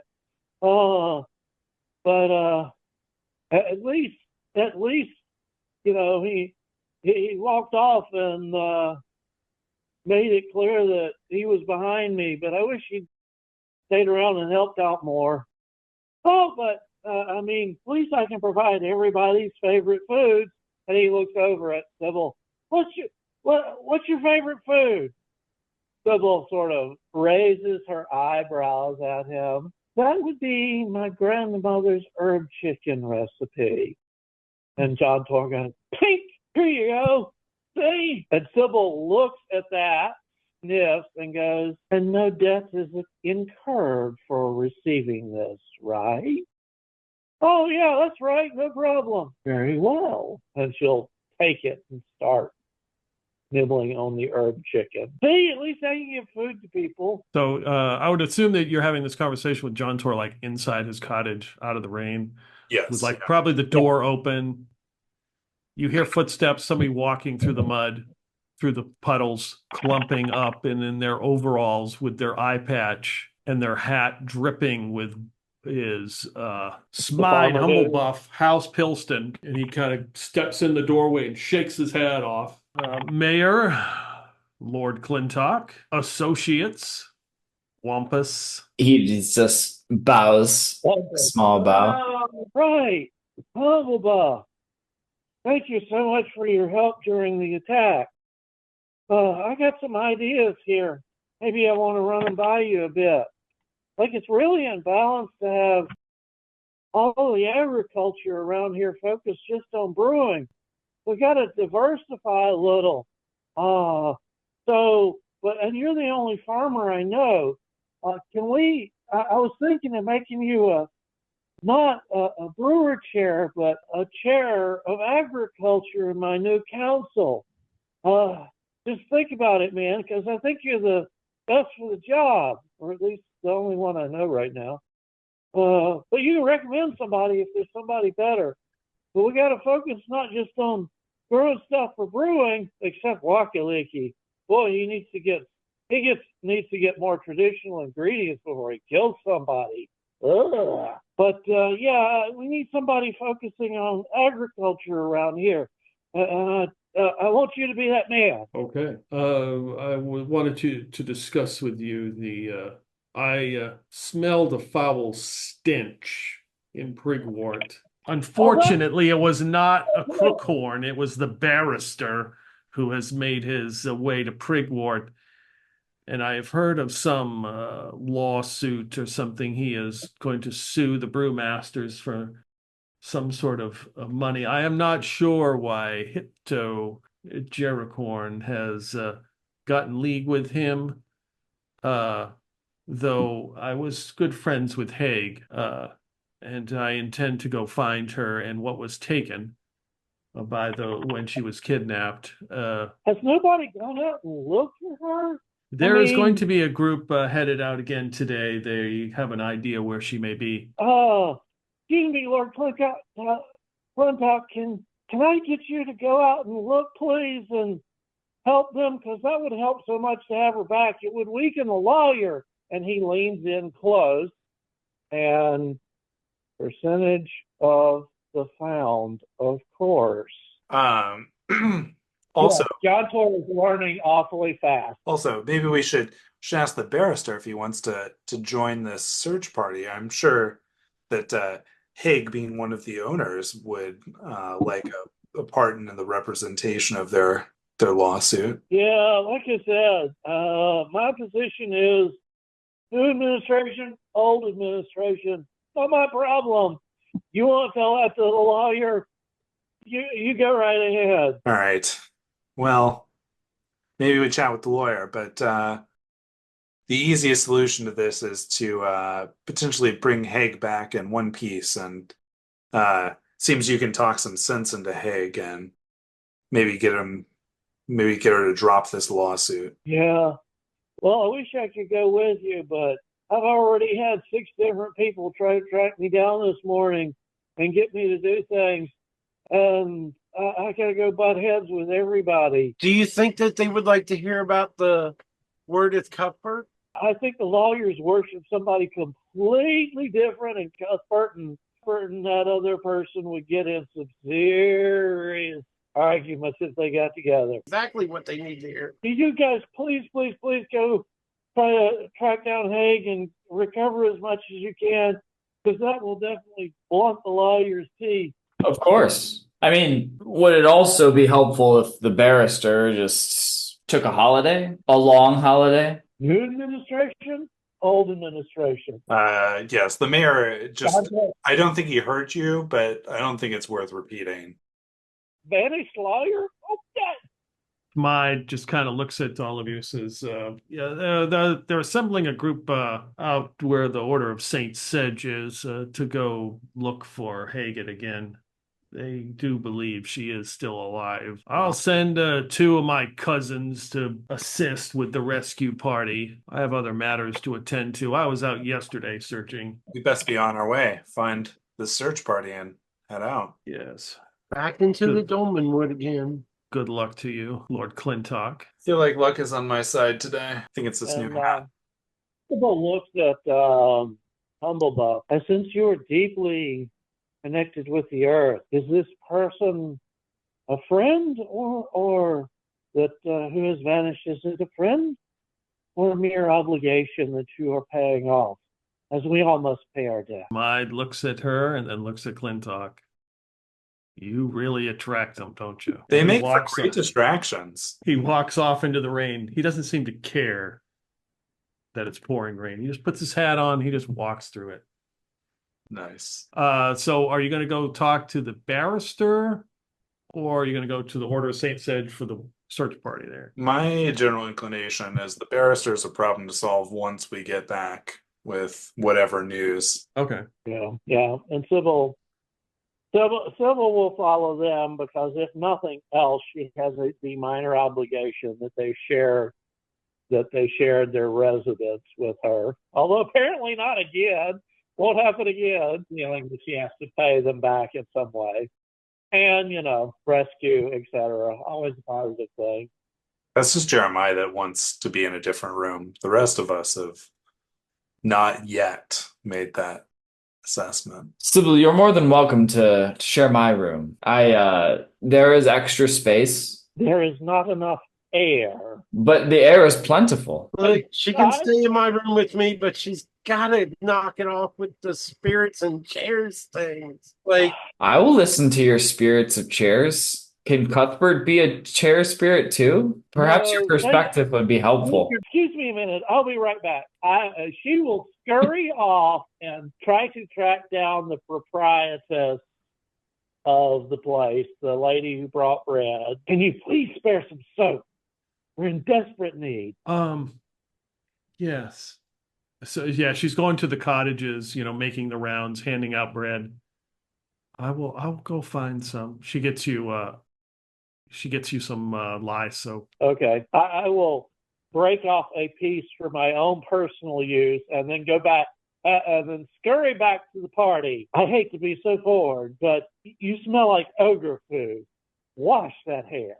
And shoves a piece of lye soap in his face. He like grabs it and says, well, we are going to the Dolmen Wood. Smelling like ogre food would be not a wise move. Perhaps I should spend some time cleaning myself before we head out. I'll meet you guys at the gates. Break me up a piece of that, will you? He will share some. Yeah, Jeremiah's going to go and wash this cloak and probably his hand, hair, and anything else that stinks of carrying this cloak. All right, so you make your way to the Order of Saint Sedge, like right outside the west gate, where the wall has partly collapsed, where they set up the trap to kill the crookhorns. You pass the town hall in the center, like I said, the center of town, which is, even in the rain, there are people there they've made like a small little makeshift lean-to for the candles to burn for the people who have died.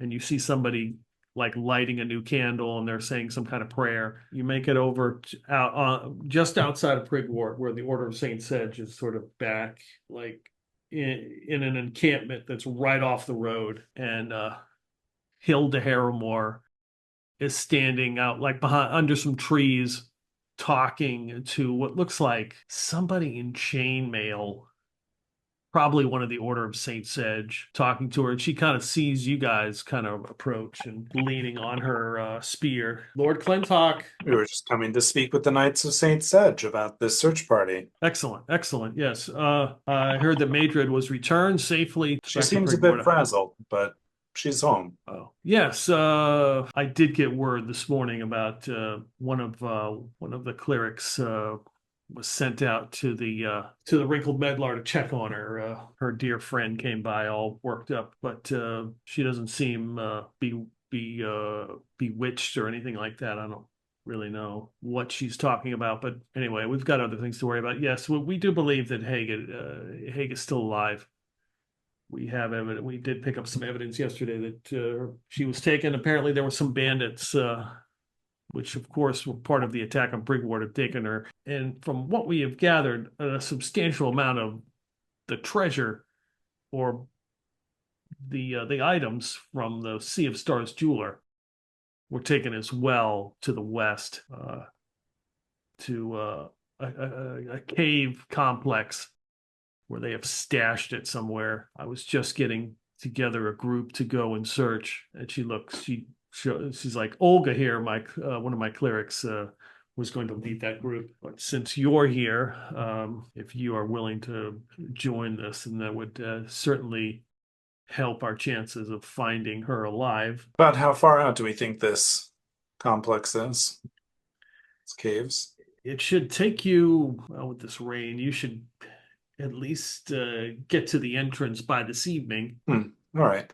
So an overnight recovery, probably. Fair enough. Yeah, I would send some of the knights that my sister came with, but they seem to still be completely confused. We believe it's some sort of amnesia that they were struck with. Hopefully they recover soon enough. Yes, it'd be rather unfortunate if they stayed that way permanently. We wait here for the rest of them to gather? Yes, I was told that House Pilston, Smythe apparently went out with the group yesterday and said that he was going to send some of his cousins or something to join in this search. And of course, Hypto, Haig's sister, will be accompanying you as well. She was out looking. Well, it's good that the family's willing to be involved. Yes. Instead of just sitting here in town and complaining about what was stolen, taking a proactive approach. Cuthbert would approve. Yes. I tried to prevent Jeremiah from joining you, Lord Clintock, but he seems pretty stubborn and made it back. That's good to see. Cuthbert demands the best of us, even at our worst of times. Well, appreciate that. You do But, everything you can, even if it's not as much as you wish you could do. Yeah, that's a good point. If there's anybody else you wish to, you want to accompany you, I don't know how well the abbot was in your recoveries. Oh, the abbot was good. He was very helpful, but it seemed like he needed some rest. He was pretty much constantly out of breath, so maybe a day to recover is probably useful for him. Good. Well, We all need recovery days. It's a good thing Karn's not here. He would talk about only the weak need a recovery day or something. if you want to wait here for the rest of the group, and we will go. Olga here will go over where she takes out like a makeshift map where we're going, and what we think, what our intel says about this current situation. And that's a good place to take a break. Sounds good. All right. Sort of a funny idea. I had this vision of Johntor and Sylvia together, and Johntor thereby learning the phrase, "Don't stick it to crazy." But of course, they're going to go different ways. So there you go. So we got Wampus, Clintock, Sybil, Jeremiah. You're going to have Olga, the cleric. There are going to be two people from House Pilston. One is Ode, the other is Jed, and Hypto, Jericorn. So Jericorn is the sister, correct? Sister of Haig, yes. Hey, okay. Does she look like she can handle herself, or is she just coming along for the ride? When she shows up, she's wearing like leather armor and a shield, and she's got a warhammer. All right. Jeremiah isn't going to make it obvious, but he's going to stay near to her and try to make sure that he draws any fire that she would have otherwise taken. He's got it in his head that we've already lost one member of this family, and another member of the family is brave enough to go out instead of sitting around behind. Let's make sure that something doesn't happen to her too. See, that was Clintock's opposite instinct. You help those who help themselves is kind of what's going through Jeremiah's head. Yeah. That is Cuthbert's way. Yeah. So Ode and Jed are the first two to arrive from House Pilston. One has a chain, one's wearing chain, the other one has plate and a shield. All right. They look like farmhands, though Jed looks like the bigger of the two, and his distinguishing feature is he has a flat face, however you wish to interpret that. A what? Flat face. Flat face. Okay. Yes. Okay. Not a looker. I mean, Jeremiah is damn sure no looker with his own face. Yeah, 3 charisma. Yeah. Wow. So I'm sure Sybil just loves him. So Jed gets there and kind of like does some hand signals to Ode, and Ode just kind of bows. So we are to assume that Ode is not able to hear? Correct. Yeah, absolutely. He is deaf. Yeah. I see. Pilston's finest. Jed says that, we debated on bringing, as he turns away from Ode so he can't read his lips. Smythe said that we thought Ode would be good because what we think happened is one of the creatures that came the other night, when they scream, it causes delusions I or see. this amnesia. That way it won't affect Ode. Good idea. This is actually quite tactical. Well, So outside of game, I actually rolled to see how many of the knights would be affected, and like 5 out of so like everyone except one was affected by that. So that's why I got hosed with that in the beginning, because one of the creatures has a special ability that they scream, and that causes amnesia. And then coming along is Hypto Jericorn in her leather armor, like I said, shield. It looks kind of worn, like, she probably got it secondhand, carrying a warhammer, her blonde hair barely coming out of the helmet because it's been cut, and it takes her a minute. She basically has to get up on the group before she recognizes you, Clintock. Oh, it's Lord Clintock? Is this part of the group that's going out to look for my sister? Absolutely. Well, we intend to return with her safely. Good. I was hoping we would find her yesterday, but that didn't happen. Well, now the mayor sent out his best men. Well, I can't deny that. You were able to find Maydrid. I just ran into her, though. Oh, yes? How is she doing? Seems to be fine. She told me not to worry about the damage to Sea of Star, the jewelers. She said that she was going to help repair the damage that was done, and offered some food and to stay at the Wrinkled Medlar if I wanted to. I said I had my own place. I was fine, but I appreciated that. Sounds like the problem solved. Well, while everybody's assembling, Sybil, after hearing that thing about, screaming and amnesia, etc., is going to start looking around, and any of the soldiers that has a bow, he's going to go up to them and start bugging them for wax, because that would be what you use to weatherproof your bows and the string.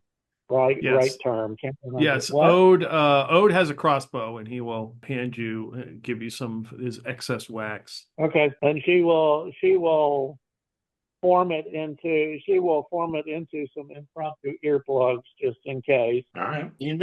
Sybil, all the talk of spirits, but that wasn't stupid. Well, we are all allowed to help ourselves.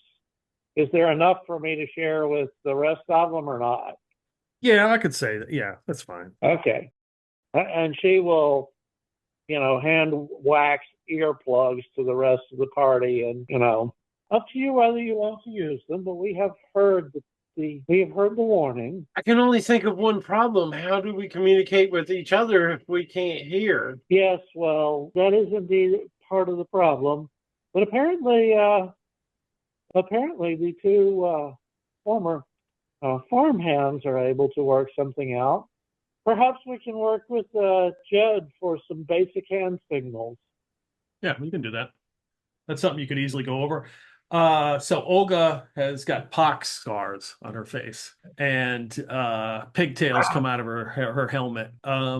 She carries a warhammer. She explains to you that they sent out a party yesterday that went west, and there's an area that has west of Prigwort, about 6 hours from here, is a place that's there's some like granite outcroppings, and there's some caves. They didn't get all the way into the caves, but they tracked some of the treasure. They actually found a few items that were related to what was stolen. Some earrings and a necklace along the way, and couple gold pieces. They captured a bandit, which after certain persuasion told them what they're intended to do was to take them into the caves. Certain persuasion? Yeah. As she kind of like taps her warhammer. That doesn't work on everyone, but I'm glad it worked this time. Yeah, well, they were properly motivated at the time. I see. We did have to we killed a centaur as well. We do believe that she's alive. We're not sure why they're keeping her alive. I don't imagine it's going to be for any kind of ransom, but there weren't any ogres that were in this group, so. Well, that's good. Ogres probably would have eaten her by now. Yes. Well, I think the whole group is here. Shall we head out now? Yes, we'll make sure we have food and make sure we have plenty of light. And we have they have like packs with some camping supplies in case they need. You'll probably want to rest at some point. You might have to camp this evening. Yeah. Actually, Wumpus is not there. Uh-oh. You see Wumpus Oh no. walk in wearing not the clothes that he was. I He's thought you were wearing... going to say no clothes. I was like, what? That's a different character. Okay. He comes in, he's wearing kind of a brown robes. He was wearing kind of like tunic, like traveling clothes. He's now changed into a pair of robes that have kind of white stitching at the cuffs and kind of embroidered designs. His hair, which was gray and stringy, is now, it's kind of floofed up, and so it's kind of got like kind of this lusciousness to it, now that it is just like covered in grease, both human and ogre combinations. Well, I had to get new clothes because the other ones also smelled like ogre food. I see. What'd I miss? Well, Ode here is deaf. So Hi, He, Ode. he nods. some of these folks have shoved wax in their ears, so you won't hear anything from them. Well, you'll probably hear things from them, but they won't hear you. Oh, I didn't put wax in immediately. I was going to work on hand signals with Jed, and then when He's we got got he's preparing it. right. That will happen at some point. Olga here. It's our resident cleric. We have the missing member's sister here, who has alerted us that she is pretty good at persuasion when it comes to using a warhammer. The art of persuasion is one that is well learned, milady. I think that's about it of importance. Perfect. So You're all ready. So Olga will tell you that the caves are called the Caves of Chelga, the Witch. She was in the Dolmen Wood at some point, banished to Fae, and then reemerges at times back into these caves, which causes the caves to have strange magical effects in them. So it's not one that normally people go into or normally adventurers go into. I see. Sadly, we do not have that luxury. But I believe Clintock, the party is here. We may continue. Sounds grand. Like it's gonna be just wonderful. And the sarcasm is dripping from Jeremiah's voice. He's got his clean cloak and he says, well, suppose we best be off. And he puts the cloak on. Does anything happen when he puts the cloak on? So do you have it cleaned? Yeah, that's why I got that soap. Oh, okay. All right. That's right. Yeah. Yeah, I cleaned it. Remember, I was like, I'm wandering off and Yeah.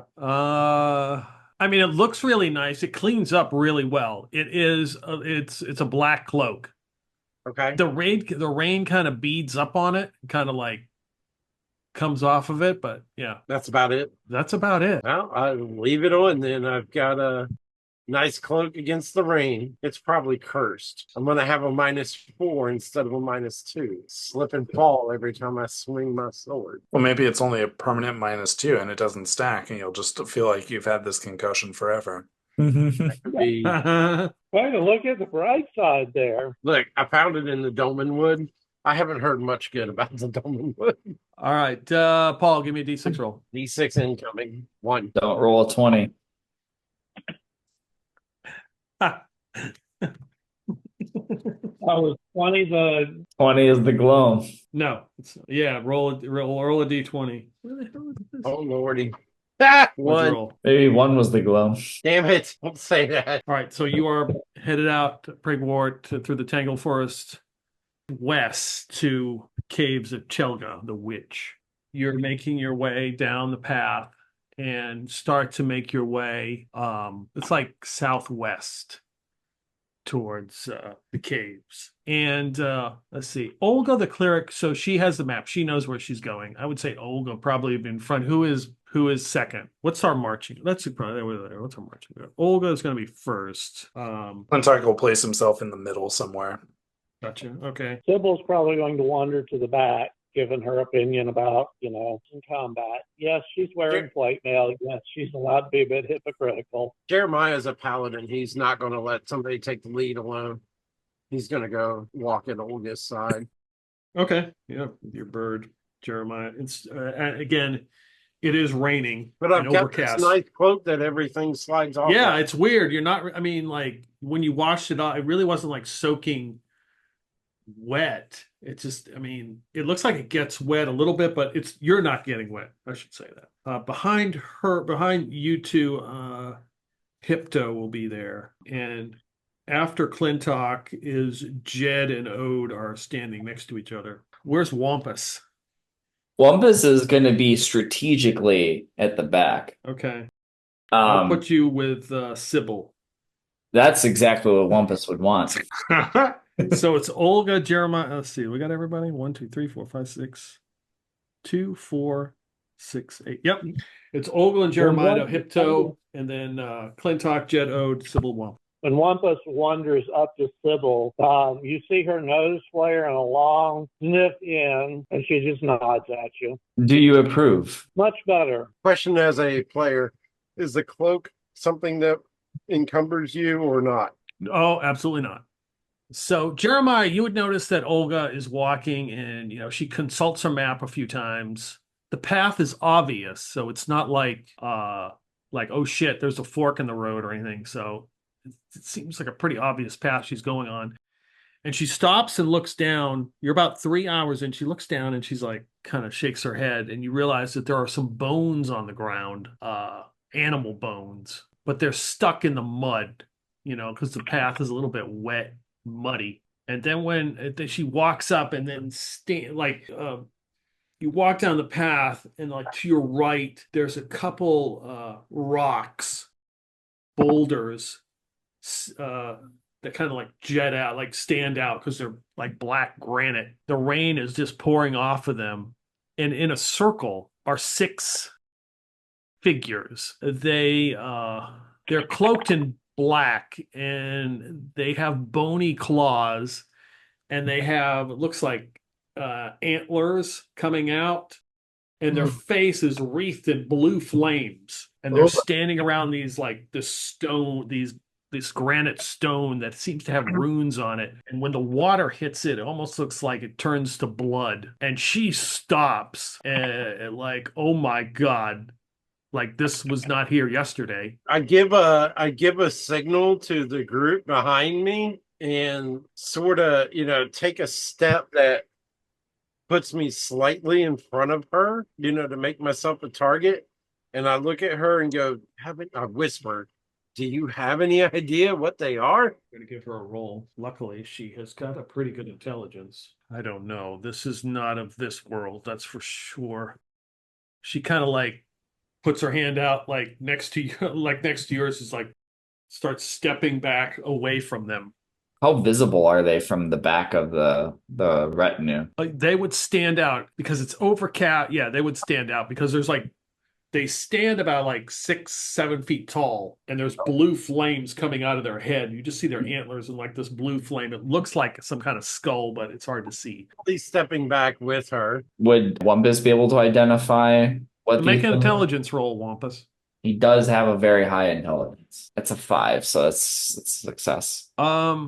These are definitely undead. You've traveled to Dolmenwood. These are some sort of wraith type creature. Is there any, like, when it comes to raise, is there any kind of wisdom that Wumpus would remember, like, tuck and roll, getting out of a car, or punch a shark in the nose, like? I would say that any kind of you will need, they are immune basically to mundane weapons, and they don't manifest during the day, but considering the conditions, the fact that there is no sun and it's raining, it's so dark, they are out during the day, which doesn't normally happen. They're mostly a nighttime creature, but considering the conditions, for some reason they are out. Gotcha. They are wraiths. They can only be damaged with magic or magical items. Jeremiah hisses. This is unusual. Does it look like they're turning away from their ritual or what they're partaking in when we? No, there's no obvious acknowledgement of your existence right now. Gotcha. It's kind of odd. They typically hang out during the day, or they typically are only seen at night. But the conditions must be just right for them to come out during the day. Do we stand any chance of sneaking past? Well, if we do not attempt to stop whatever they're doing, they may just let us continue on. I don't know if we have the means to fight them. In all honesty, Jeremiah does not. Other than he can try to turn them. Well, let's say that is an escape tactic. Right. Let's just move past and see if we can avoid drawing their ire. Agreed. Okay. Yeah, he's just like, with Olga, her hands reached out towards him. He reaches out and clasps that hand and like is moving back and trying to, use her hand to push her backwards and be like, get behind me.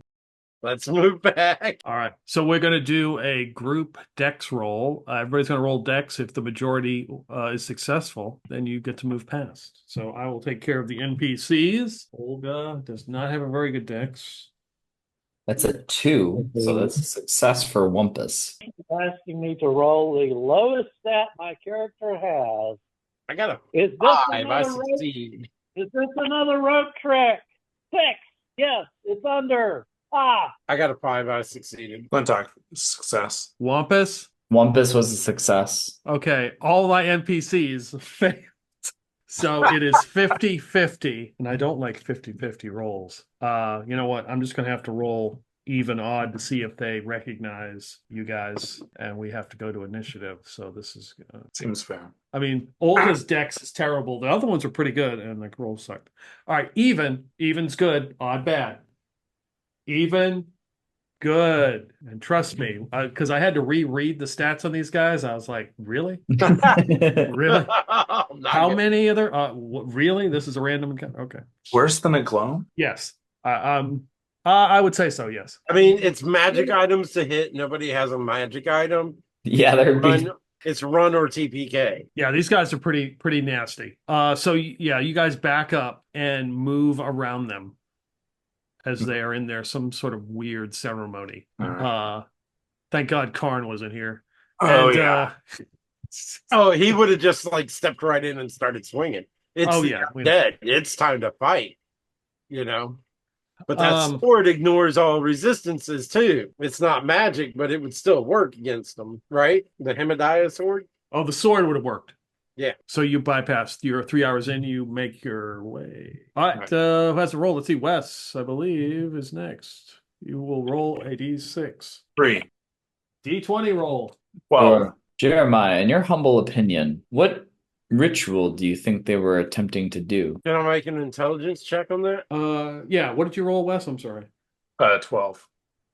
Jeremiah's got an intelligence 12, his second best score, and I got a 2. It's completely unholy. Yeah, it's some sort of sacrifice, something to do with sacrifices. Okay. But I think if it's interrupted, it's guaranteed to fail and have terrible consequences on them that may have been all that just saved our lives. He's making this shit up. Interesting. Well, unfortunately, we weren't able to. I just hope that whatever it was doesn't come to attack Prigwort or cause further trouble. We have not run into undead yet. I think that we will, I feel like what we'll need to do is try to find some kind of items that can work against them and then make note of where we are and come back and eventually destroy them. This should be our sacred and noble motivation. I mean, that's all well and fine, but that's what the town guard is for, and that's what the militia is for.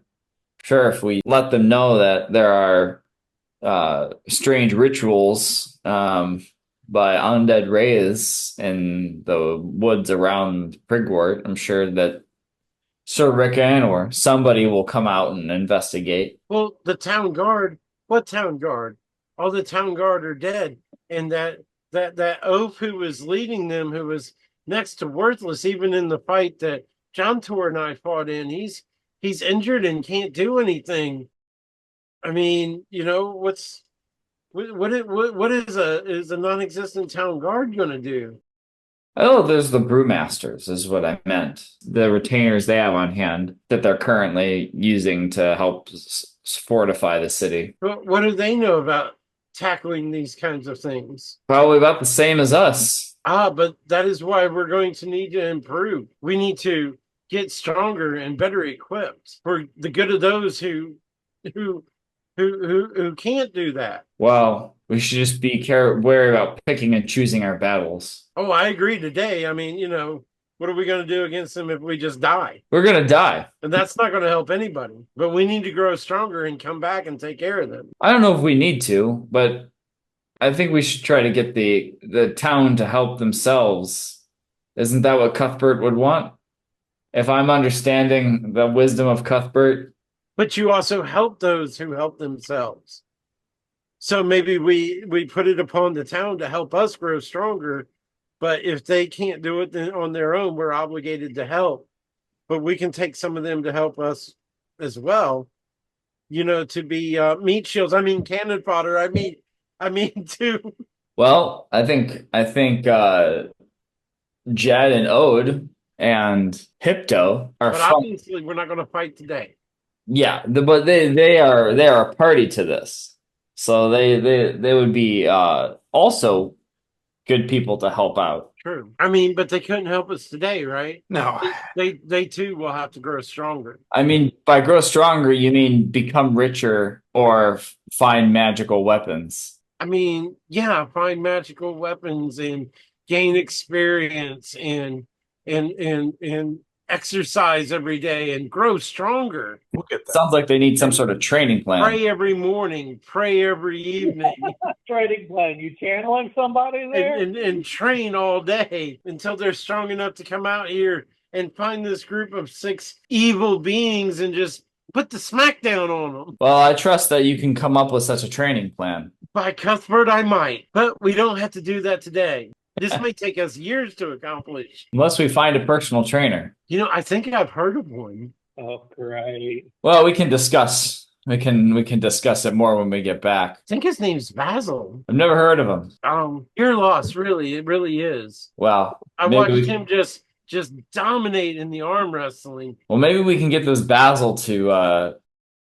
give them magical guns or something, and that can fight the undead off. The magical gun show. All right. Let's see here. So as you get closer to the caves of Chelga, for Jeremiah, Plintock, and Wampus, there is a certain feeling of unease as you are being watched from the trees around you, Okay. and a sort of a dread and an uncomfortable itching upon your face. Okay. If Like I our face is literally itching. Yeah. look around, can I notice anything? If I like spend some time trying to see if there's actually something there. No.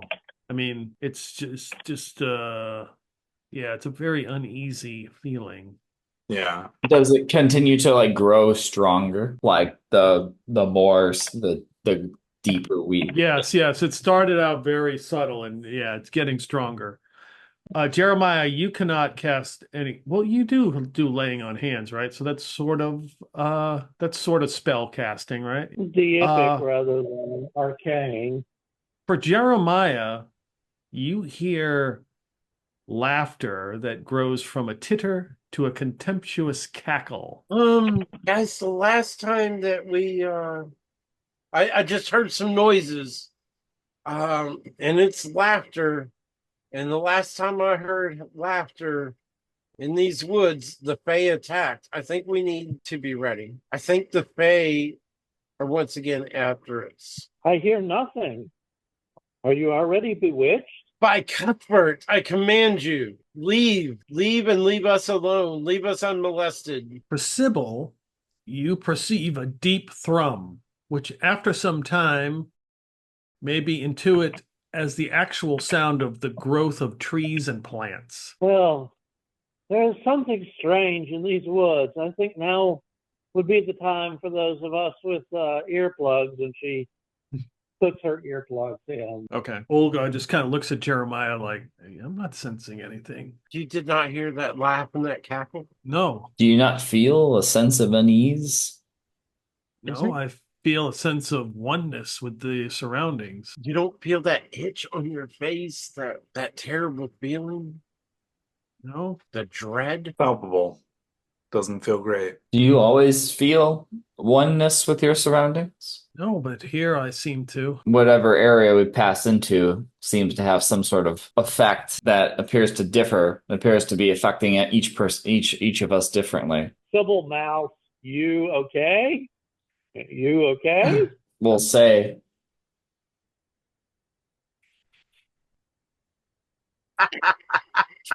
Sybil rolls her And then he gives eyes. a thumbs up. You get the eye roll of doom from Sybil. Then again, the fact that he's acting like a twit means he's probably normal. So, this is definitely a dread. You start to navigate through a series of granite outcroppings, and it grows even more. Lovely. I look at the bird and I say, be ready to fly. Fly away. Yeah, what's the bird feeling? Not that we would know, but if it's everybody, the bird has to be feeling something too. It's pooping a lot. Of course it is. More than usual? Of course it is. So, does the poop like the water, slide right off the cloak. Yes. Okay. So now I don't need the cloth back there that I have to clean every so often. As long as I wear the cloak, it just slides right off. Yeah, absolutely. Excellent. I'm keeping the cloak. This is technology I can get behind. Every parent of an infant is behind this cloak right now. So Olga just doesn't seem troubled, and through the rain, and she turns and she has the map. She says, "I think the entrance to the caves are close by." When she turns, you do notice something different about Olga. Her pox scars, which were noticeable, have vanished. Oh, odd. Let's keep it together. You kind of navigate through all these granite rocks that are sticking out. And as you approach the mouth of the cave, I need Wampus and Clintock and Jeremiah to make save versus spells. I failed the last time. All right. 14 to save versus spells, and I've been rolling like crap all night. Success. 15 to success. Fail. All right. A wave of abject terror comes over you. For Clintock and Jeremiah, you are able to calm your fears. But for Wampus, this is way too much. And you decide that it's best to run like hell. Does Wumpus pick a direction, or is he being compelled to run in a specific direction? You are not going to be being compelled in any direction. You pick a direction. Ode and Jed both look at each other in absolute terror, and they run in opposite directions. Gone. They start taking off. And Hypto's like, "What is going on with you men?" I'm right next to Wampus. We were walking in the back. Do I have a chance to, like, grab Roll him? under your dex if you're trying to grab him. Okay, that's a 5. My dex is 9. Okay, you grab him. He is just terrified. I will do the old whack, and since she has her earplugs in and cannot control her volume well, you hear a very loud yell as she whacks his face. And he's like mouthing like, "We're gonna die. We're gonna die." And he like puts his hands on her shoulder and he's like, "We are going to die. Nice. We gotta get out of here. Sybil, let's make our escape. Let's leave this life behind." Huh? What? Trying to listen to him, she's going to reach up and take out one earplug, which may cause nasty effects, but we'll see. We're going to die. Let's leave. Did you see something?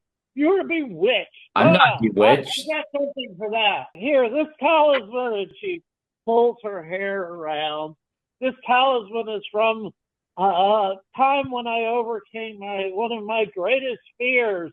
And it's still her hair, by the way. So she basically slaps her big hair braid right on your forehead and says, have the power of bravery. Become yourself. Throw off your fears. Is she giving him the talisman? And no, it's still woven in her hair. She doesn't have time to take it out of her hair. Gotcha. She has slapped a big braid of her hair across your forehead and is yelling strange things at you. But that's okay, because you're yelling strange things at her. So you're all even. Are you trying to come on to me? Okay, you got let go. If you're going to run away, she just lets you go. You take off in a random direction. He's going to run back up the path. Say hi to the whites when you pass them. Okay. That was hours ago. You're trying to give him reason to not do that stupid stuff, but whatever. Okay, let me make a roll. So Ode, who is the deaf one, him and Jed both were terrified. And Ode freaks out and runs towards the mouth of the cave. Right into it. When he hits the mouth of the cave, he like vanishes. All his gear just collapses to the ground. Good. This is Olga's like, "What?" And she runs over to it and kind of stops at the mouth of the cave. And there are puddles, it's raining, and she kind of is like moving, and she picks up what looks like a worm in her hand. And she's like, it's like wriggling in her hand. And she's like, Ode? Does it respond? I look at the bird and say, "Don't eat the worm." Definitely gonna eat the worm. Does one of the worms have a flat face? Sybil, you hear Sybil say, "This has started off remarkably well." And yes, that is a tone of voice. Hipto's like, we gonna look for the other one? What the hell are we gonna do here? Yeah, I mean, we can't just let him run off. Let's run away, right? Wampus ran up the path. Is anybody going after him? Oh, yeah. Jeremiah wasn't going to let him just run off. Okay, so Jeremiah's gonna run up there. Clinton Run will after. run right. after Jeb. Okay. Yeah, I'll follow Clintock. He's the guy who seems to have the most authority around here at the moment, so I'll follow Clintock. I tell, what was her name? Starts with an H. Hipto? Hipto. Yeah. I tell Hipto, "Come help me catch him. Oh, hell. Yeah. Okay, and she starts Bring the running. worm." Don't. Well, Olga is Yeah. standing there with the worm. Oh, Olga's the one who had the worm. I Okay, will keep the yell worm back safe. at Let's Olga. go. I will yell back at Olga. You do not want to be alone around here. Follow somebody. But take the worm. Clintock and Sybil are going after Ode. Jeremiah and Hipto are going after Wampus. And Olga has Jed. Olga's just kind of standing there, just like, oh boy. And she takes the worm and kind of puts it in her pouch. Kind of like moves the Ode's chain and his crossbow to the side. Clintock and Sybil. Yep. Give me a D6 roll. 6. Also a 6. Okay. So it is sort of like a maze. So you're running and there's like, it's raining and there's, you're trying to like, you hear like footfalls, you hear like splashes, you know he's around here somewhere, but hell, trying to find him in this damn thing is a pain in the ass. And like 10 minutes pass and you can hear him running around and you're kind of like looking for him. Yeah. And as you're looking, Clintock, you're looking around and in a puddle, you see the reflection of what looks like a red-headed woman looking at you. Okay. And she does this. Nope. You know that this is one of the hags. I don't have to tell you. I mean, you don't have to guess that. You know that's one of the hags. Yeah. One of the hags that we previously interacted with. Yep. Okay. Venture close. Silver dagger at my grasp. Okay. Sybil looks at him, who has now apparently stopped and is headed in a different direction. Am I missing something? Or are you bewitched now too? No, just an old hag. Need to have a word with. Are you crazy? A little bit. They're dangerously powerful. Crazy. Oh, and I chose to follow you into this maze. How close are you getting to the puddle? Within arm's reach. Okay. You see her hand come out of the water. Do I see it? Yes, you would see a hand come out of the water. Okay. I grab like his shoulder or elbow and prepare to yank him back if necessary. Yeah, my thought process being like, well, it isn't the witch that lives in the cave. It's a different witch. So maybe I can pit one witch against the other. So that's what I'm going to go for. So the hand slowly comes like real close to your face, and you can see her face like coming to the surface of the water. Mm-hmm. And it breaks the puddle. And she looks at you and she says, "Get out of here." And she just kind of drops back. Her hand drops back into the puddle and she vanishes. Okay. Wow. Oh, well, that was a good warning. Let's find our friend and get the fuck out of here. Yes. The hag owed you a debt?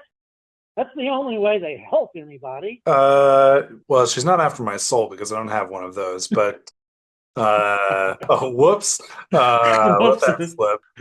That's a long story. Anyways. You didn't Let's just sense keep that? moving. Give me a D6 roll. 1. It's true. Yeah, like I blew it off the other time Yeah. because it was them warning. So another 10 minutes pass and you find your way around these, like you probably have gone over you see footprints like, and there is Jed just laying up against one of the granite stones. he's got a nosebleed that, of course, the rain is making all over his face, like he like ran into one of these things, and he's like breathing heavy. He's like, I think I feel better now. I think I'm okay. I think I'm okay. Well, we're gonna go back into the fire, so brace yourself. I think I'm okay. Yeah, Sybil is spending some time after Clintock's rather surprising statement looking at his neck. She's going to see if he actually has a pulse, and that's the only way that is the only place on the body that she could possibly visually see it. So yes, you have no earthly idea what's going on, but Sybil is obviously focusing heavily on your neck. Whatever. All right, Jeremiah, give me a D6. Oh God. All right, you guys are chasing Wampus. He seems to be ahead of you, running as fast as he can. Okay. Are you staying on the path, Wampus? Yes. So he's the only one who's headed in the right direction, more or less. He basically will go down the path until the feeling subsides. 20 minutes later, you come up to Wampus. The feeling of dread, of terror has passed. And Hypto and Jeremiah are running up the path, and you just see Wampus just probably, I don't know, just standing there, or whatever you're doing after that has passed, after you've been running for 20 minutes. Probably like Forrest Gumpy just stopped running. I haven't run like that since I was a youth. Hypto, you notice, has grabbed her warhammer and she has it out. She's like, "You think I need to knock some sense into him?" Let's just hold off on that a moment, but let's put a pin in that because maybe I look at him and go, Wampus, why in the world did you take off running? I was overcome with this strong feeling that I was about to die, and I reacted. Did you feel like you wanted to stop, but you couldn't? To some extent, yeah. Do I need to make an intelligence roll to figure out what happened here, or am I? No, I mean, obviously you felt the dread too. It just struck him. He just couldn't overcome it, I look at Hypto and say, are you sure you didn't feel any sense of dread? I didn't feel anything. Gosh. I felt this sense of dread and fear, and I feel like I was feeling that too. Bewitched. I was feeling that too. And it just got to a certain point where it just went from a low thrum to a cacophony. But I wonder why you didn't feel it, and I'm looking right at him. Not like in an accusatory way, but like inquisitive. Look, the two of you, just ask Sybil out and see which one she picks, okay? Just get over it. Sybil somewhere else has a twitch. I kind of roll my eyes and go, if you think that's what this is about, you're just way too simple. And I tell Wampus, let's go find our friends, and you can come along if you want. Sounds good. And while they're walking, Wampus will be like, do you think we would be in a menage a trois with Sybil? You're too simple as well. All right, so after 20 minutes, about half an hour later, you are all back to the entrance of the cave. Olga is still there. You've returned. Good. I look at Hypto and say, you question our sense of dread, but do you question the fact that it looks like a member of our group was turned into a worm? I don't question that. Okay. So if there's magic here that can turn people into a worm, there might be magic here that can make people afraid. Oh, by the way, Clintock, on the way back, before we got within hearing range of anybody else, Sybil goes, did you sell your soul to the hag? Is that why she's helping you? Oh, no. Rakasha, but one of those are names. Oh, no wonder the hag is helping you.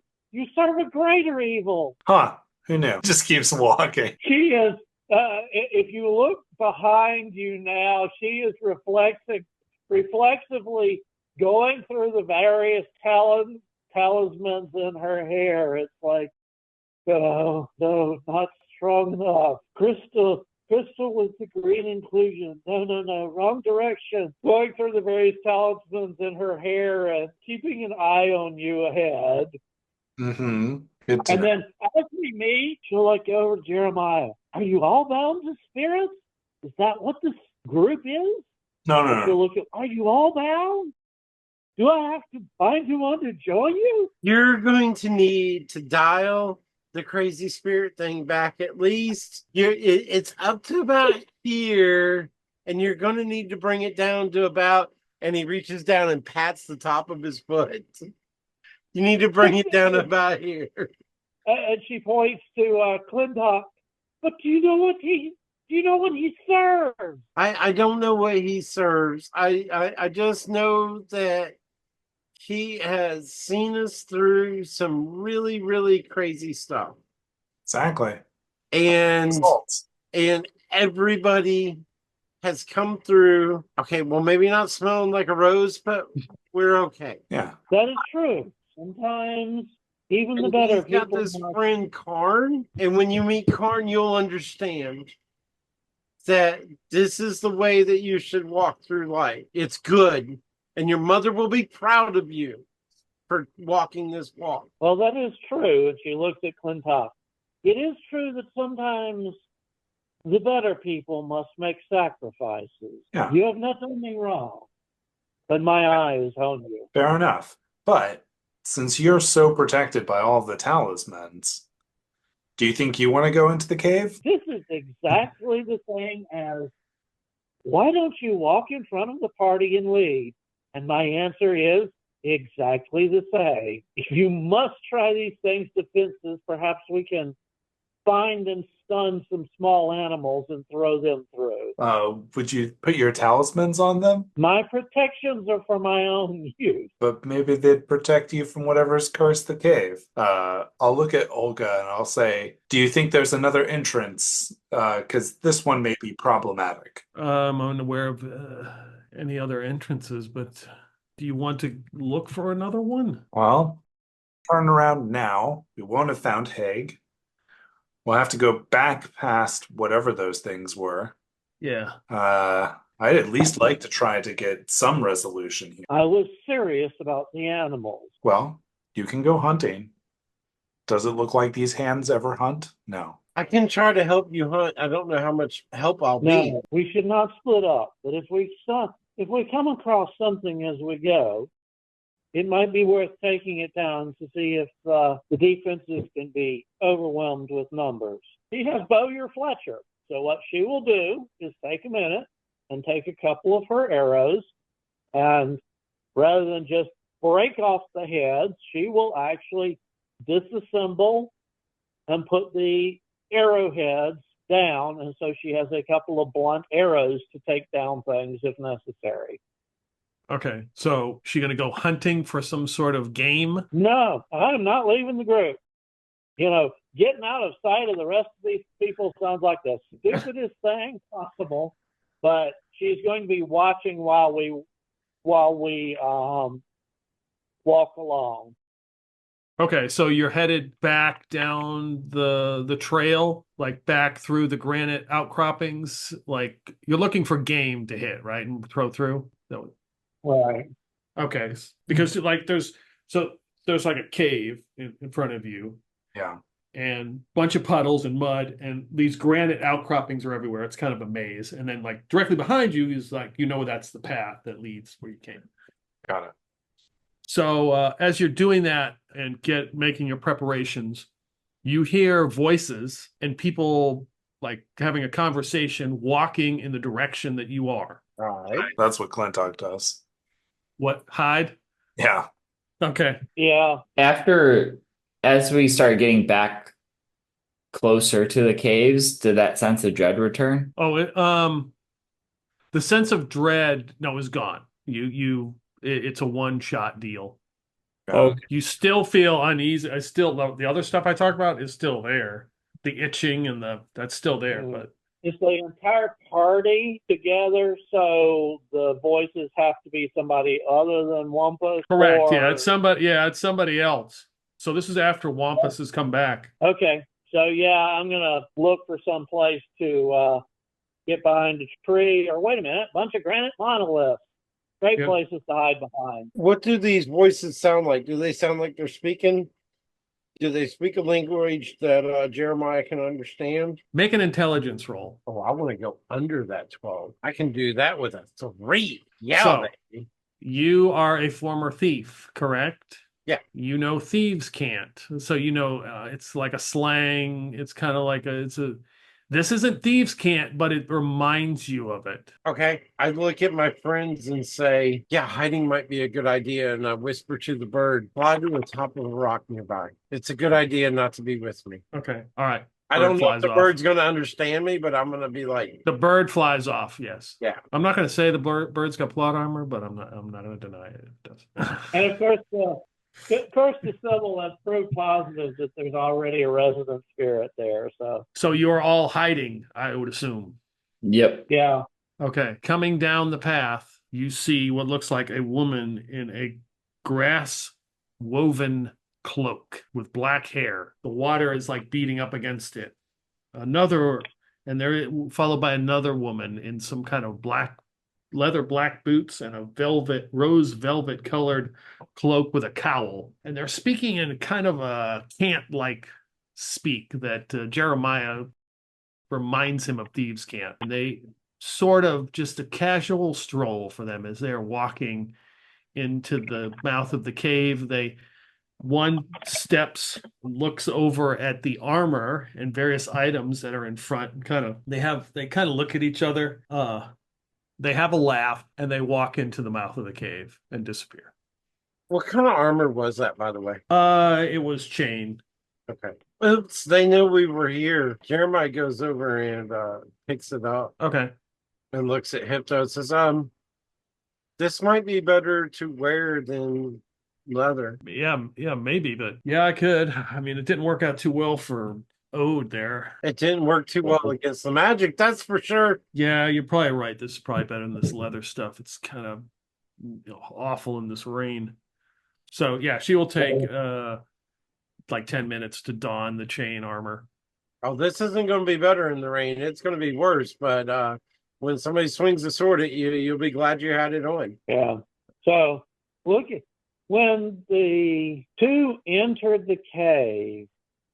Did they do anything? Make a gesture? Say something that didn't sound like normal speech?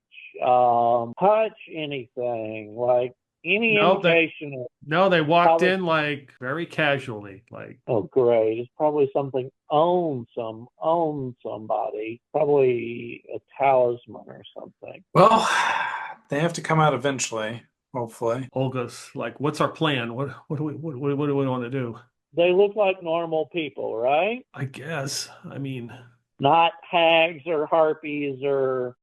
no, they look like Strange. female. Yeah, from what you could tell, yeah, they look like female humans. Humans. So one grass cloak, and what was the other one wearing? A rose velvet cloak with a cowl. I look over at Clintock and go, we could just wait for the next people who either come out or look like they're getting ready to head in and jump them. Yeah, that's what I was thinking. Ask some questions. Good idea, Bullfrog. Good idea. Hopefully that doesn't take long. If it takes more than a few hours, I guess we'll have to start taking shifts. I mean, we got to do what we got to do, right? It's that or give up. Yes. Well, except for the one kidnapped person and maybe us, and she looks over at Clintock. They're all guilty here. I agree. Wait a minute. You said some of you felt strange things. Do any of you still feel something strange? Nope. Well, itchy. Yeah, we're you still feel itchy, you feel like still feeling like you're being watched, and you have that uncomfortable itching on your face. And every once in a while, Jeremiah will also hear that contemptuous cackle. Oh, great. I look I'm around. thinking, Does nobody else hear this?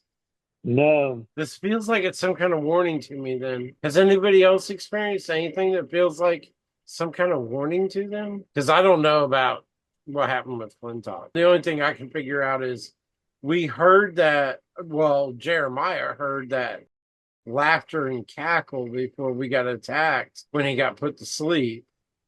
And this reminds him of that. So Yes. to him, like it's either a warning or a prescient. I felt a strange connection to the trees. It seems there are many different things going on here. It may just be a single effect tailored to each of our individual experiences. Olga says, I feel the same way, like there's some kind of connection. Wait a minute. I look at who's the other woman in the party? Hypto? What's the Hypto? I look at her and say, ask her what she's feeling. Yeah, I sort of feel like some kind of connection to this place. It's kind of weird. All the women are feeling a strange connection. All of the men are feeling bad in one way or another. And women made it through, but men couldn't. And they didn't think much of it that somebody had tried to go through. It was no big deal. Did we find the home in the Amazon? Witches is the word. Oh, there's that too. This does not solve the problem, though, because indeed, never split the party. At least not that much. Okay, so here's what we need to do. You wanted to throw animals through, but what if we can find pair-mated animals and we tie them together, a male to a female, throw them through and see if anything happens? I love it. Well, I'm not a hunter, but the ability to find mated pairs seems to be really, really difficult. I mean, it's easy to check for sex.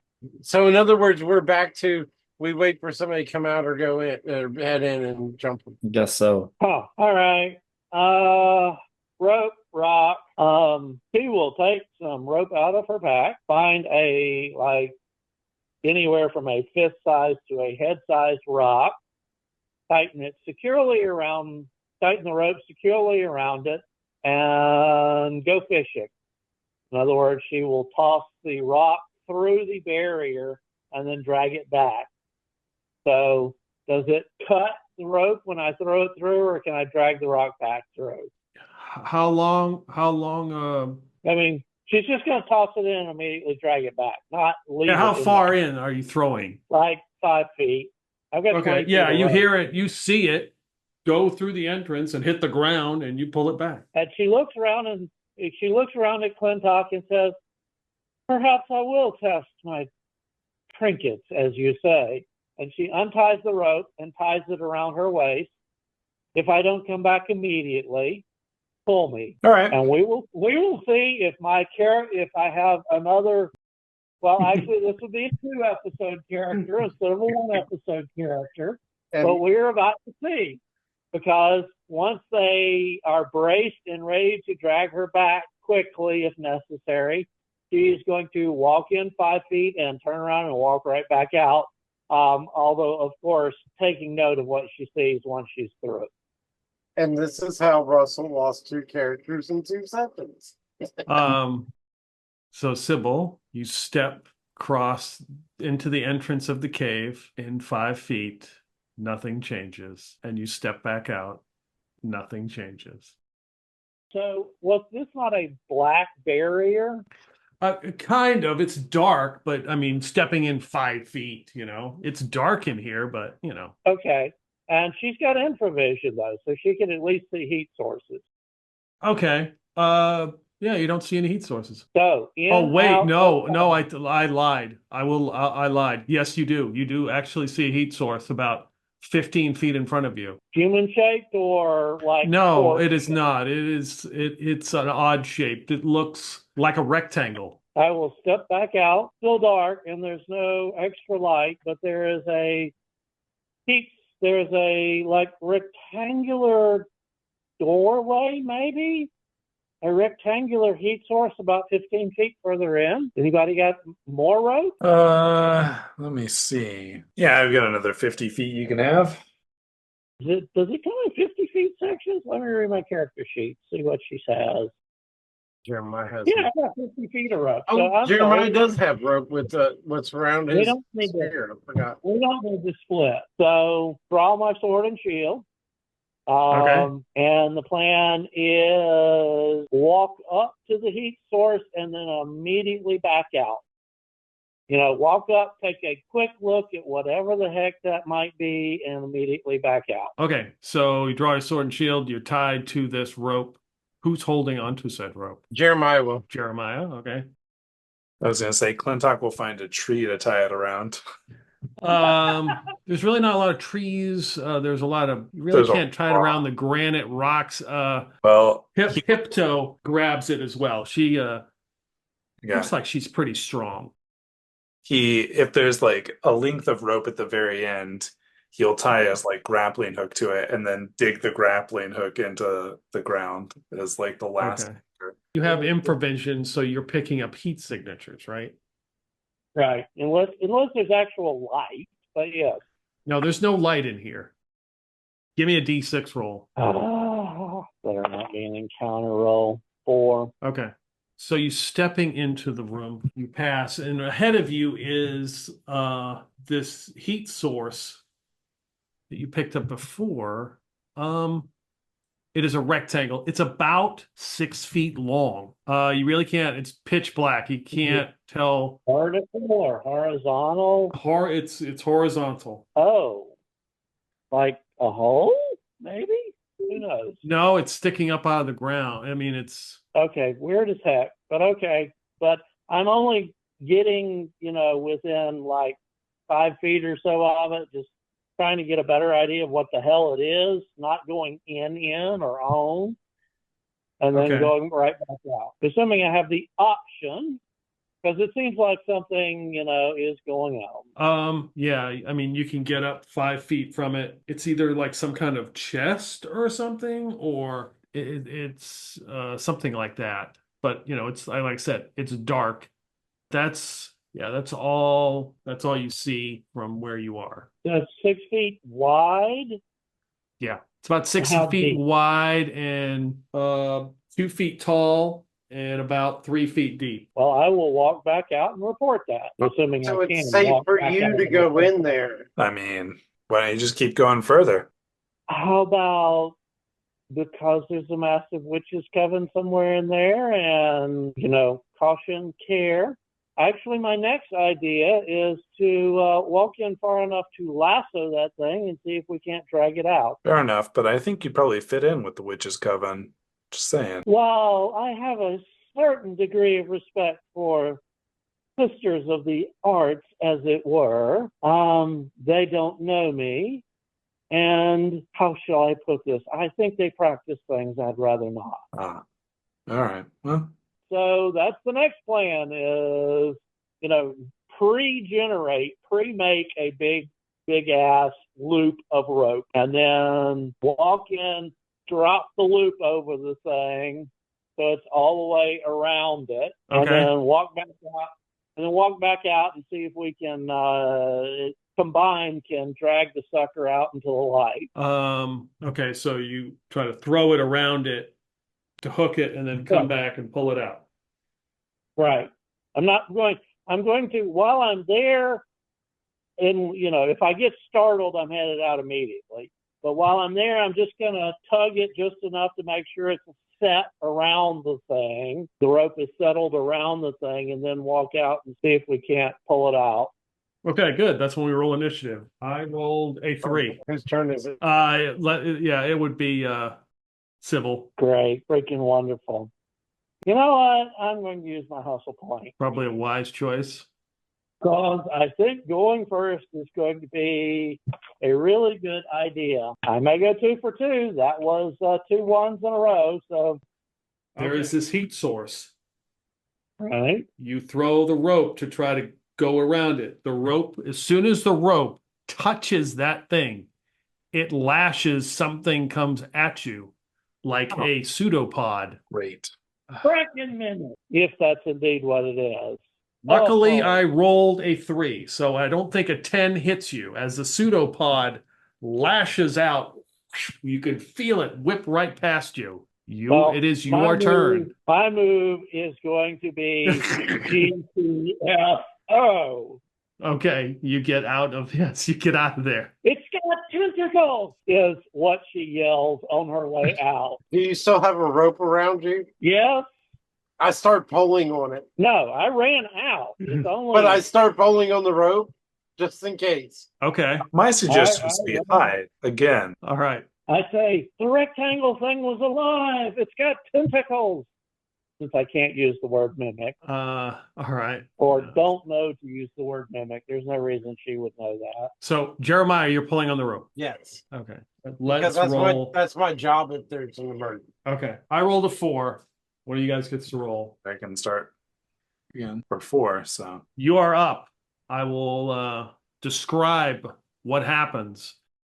Jeremiah's pulling. Hipto's like, what are we doing? And she pulls, and coming out of the cave with the rope latch stuck to it more so than looped around it, what looks to be a sofa with teeth. It looks like a black leather sofa with a pseudopod that is like lashing out. Yeah, well, you hate to do it, but sometimes you have to result in setting things on fire. I'm gonna throw an oil flask at it. Okay. Does a 12 hit? It lands just to the side of it. Push the couch into the fire. Sybil has her weapons out, and is probably, unfortunately, close to it. So she's actually going to, attack it with her sword. Ha! Nat 20. Okay. Damn, I like that die. That die's been rolling well all damn night. Max plus another roll. Yep. Yeah. Max is 8. Other roll is 6. 14 damage. 14 damage. Give me a D100. I use the same set of dice. See if the whole set's being nice to me tonight. The monster is screwed, sort of. 69. Did you not? Nice. Give me a D6. 5. Okay, good. All right, now give me a strength roll. Okay. What weapon are you using? Longsword. Russell knows what's going on, or at least highly suspects, but of course the character doesn't, so yes, he's going to lose the sword at best. He rolls an 8 out of 13. Okay. You realize that when you hit it with the sword, you definitely put a huge gash in it, and you pull the sword back as it, like sticky glue, snaps back. Olga reaches with her warhammer and misses. Whatever NPCs we have. Kipto has a warhammer, and she rolls a nat 20 as well. Nice. Wow. Oh! It's only a 1, so that's 7 damage. Gotta roll a D100. 29. And roll under her strength a 1. She has no problem pulling that thing back. Jeremiah, what do you want to do? I mean, as far as I know, I'm still trying to pull them out of there, right? I mean, you've pulled the thing out. Yeah, you have the rope in your hand if you want to let go. Oh, I pulled this thing out. Yeah. Yes, the rope was around the thing. Yes. Well, I'm going to let go of that rope now. And I realized Okay. I'm not pulling my friend out. I thought I was pulling Sybil out. Not necessarily my friend, but my ally. I thought I was pulling my ally out. I stop. How far away from it is me? As soon as I realize I'm pulling something else that's not Sybil out, I stop. Right. I mean, Just you can somewhere near the cave opening. Yeah, I mean, you can attack it if you wish. And I see it's lashing out with tentacles, right? With a pseudopod, yes. It needs a spear. I'm gonna check a spear at it. I don't think I get a dex bonus. My dex is 10. Well, that's a 1. I mean, that 1. You can roll a D100 or use your hustle point to re-roll that 1. Wait, Minus I'll use a 1, hustle point. You still got -2 on everything. Yeah, I mean, Yeah, I that's still true. have -2, but You might need the hustle point. I might need the hustle point. Yeah, I'm gonna stick with that 1. All right. Give me a D100 roll. Yeah. I'm far enough away from it. 71. All right. D4. 3. Okay. So you chuck the spear, miss. And in throwing the spear, you realize you grab your lower back and you're like, oh my God. Oh. So for the next 3 turns, you have an additional -1. I'm gonna start to back away. That's probably a good idea. Okay. Jed will attack it. The Jed hits, does 6 damage, Nice. No, Jed, no, leave it alone. and he's got to make a strength roll. And Jed makes it as he pulls the sword away. Nice. I believe everybody is gone. So Yeah. let's see. We Unfortunately. got Jed, Hypto, Olga, and Jeremiah back to the Clinton's on there. And Sybil's up there. Sybil. So basically Sybil is 4. So a bunch of NPCs. I rolled a 2. Jed, so Hypto will be attacked with a 7. What's her armor class now with chain? I gotta look that up because mine is 15 with chain, I think. if she had her leather armor, she would have been hit. But the fact she has chain on, that misses her. Nice. Nice. I have a shield. Does she have a shield? Yes. Okay, 15. Nice. Yeah, because she had leather and a shield. Yep. Okay. You guys are up. The roll here. 3. Okay. Looking pretty rough. I rolled a 6 this time. Who hasn't rolled yet? I haven't rolled Oh no. tonight. Oh no. Yeah, and I got a 10 dex. I got 3. Okay. It will go after number 4, which is Sybil. Dirty 20. Oof. Only got 17. All right. Let's see. 4, 6, 9 damage. Oof. Yeah. You're Oh. that's right, you're first level, aren't you? Yep. Had 5 hit points. So it lashes out with its pseudopod. All right. And you guys are up. I'm pulling my spear back because it's still got a rope attached to it. Oh, And is that the one Actually- that's got the okay. it's a spear with the rope. That I'm is pulling dead. it back and getting out of the distance of the pseudopods that I'm aware that it has. Okay. And looking at Clintock and going, okay, it just took her out. What do we do? Lentark is going to try and throw another oil flask at it. All right, go for it. This time with a 19 That's a hit. Roll damage. of 8. And as you hit it with the oil flask, it ignites with fire and sounds like screams and kind of melts away. And it is dead. Oh, in a last minute attempt to do something. Well, we have a cleric. Maybe the cleric can do something for our fallen compatriot. Olga just kind of looks at Sybil and she's like, I'm sorry. Oh, it's too bad. I was All really right. looking forward to her meeting Karn. I mean, you could always try to raise dead. I mean, there's nothing wrong with that. All right. Oh, that's up to them. Well, that bag of caltrops looks useful. And so does the flask of oil. And you can never go wrong with extra rations. Yeah. Oh, right. Plate mail shield. Expensive stuff.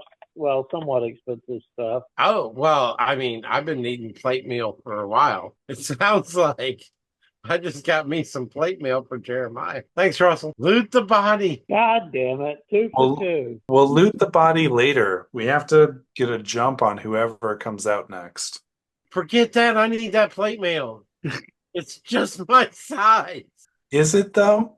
It really is. All right. He looks at Sybil's lifeless body and says, "Oh, crazy lady, you really might have been into some really weird things, but I and Cuthbert are both glad that you were able to serve some good." And I close her eyes with my hands and say, "May the spirits of the chairs and Saint Cuthbert walk with you in the afterlife." You didn't. You did. That was too bad. She was fun to play. I'm gonna have to play it up on my next character. I mean, there's a chance that she gets raised from the dead, so. But she won't be wearing plate mail anymore. But there will be some extra chain mail if you need. Okay. And Jeremiah All right. now has plate. Okay. So as the smell of the burning mimic is smoldering in the fire and the rain pouring on it, and the lifeless body of Sybil is there with Jeremiah pulling off the armor off the body. Olga with the transformed Ode as the worm in her pocket, with Jed and Wampus and Clintock as you guys are outside the caves of Chelga. That's a good place to stop. All right. God damn it. What a comical session. Yeah, I gotta go to bed. So yeah, this is so part of this what you were experiencing is part of is in the actual Dolmenwood game. Oh, I nice. just changed a couple things, but not the stuff that happened. Yeah, when you rolled that other stuff, those wraiths, I was like, I was reading the description, I was like, holy shit. Yeah, that sounded awful. Yeah, it's like, and in the description, it's like they don't come out during the day, and I'm like, well, it's during the day. Well, it's raining and it's overcast. We'll just say that. Well, they're basically at night. So I was like, okay, that make more sense. But yeah, those who give time, Russell can get another character to show up at the. We'll funnel through another one. That really is too bad because he was fun to play. Oh well. That was That a fun happened. character, Russell. You really did something with that one. I'm kind of sad to see her go. But Yeah, Jeremiah's yeah. glad to get some plate mail. Yeah, the mimic had what was it? The mimic had 39 hit points, Wow. and it has a Ooh. +7 to hit, 3d4 damage. Oh, But the critical that you rolled was for the next 5 turns, it does an extra d4 damage. So you actually did some damage. You kept doing damage to it. nice. So yeah. That was very unfortunate. You had a 1 in 4 chance that it would attack you, and then shit. She Wow, spent so much time being in the back, avoiding being in melee range. She got bold. Yeah, All right, y'all. the spirits failed her in the end. Come on, Zip. Y'all have a good night. Thanks. Yep. All right. I appreciate it, guys. Take care. Night. Bye. Yeah, have a good Right. one. Let's go.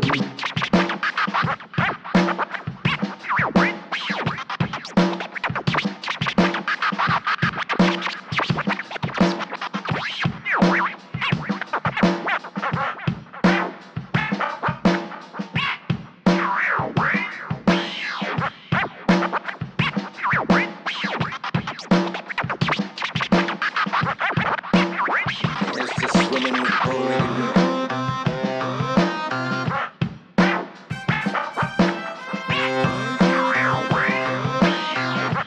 Here's to swimming with bow-legged women.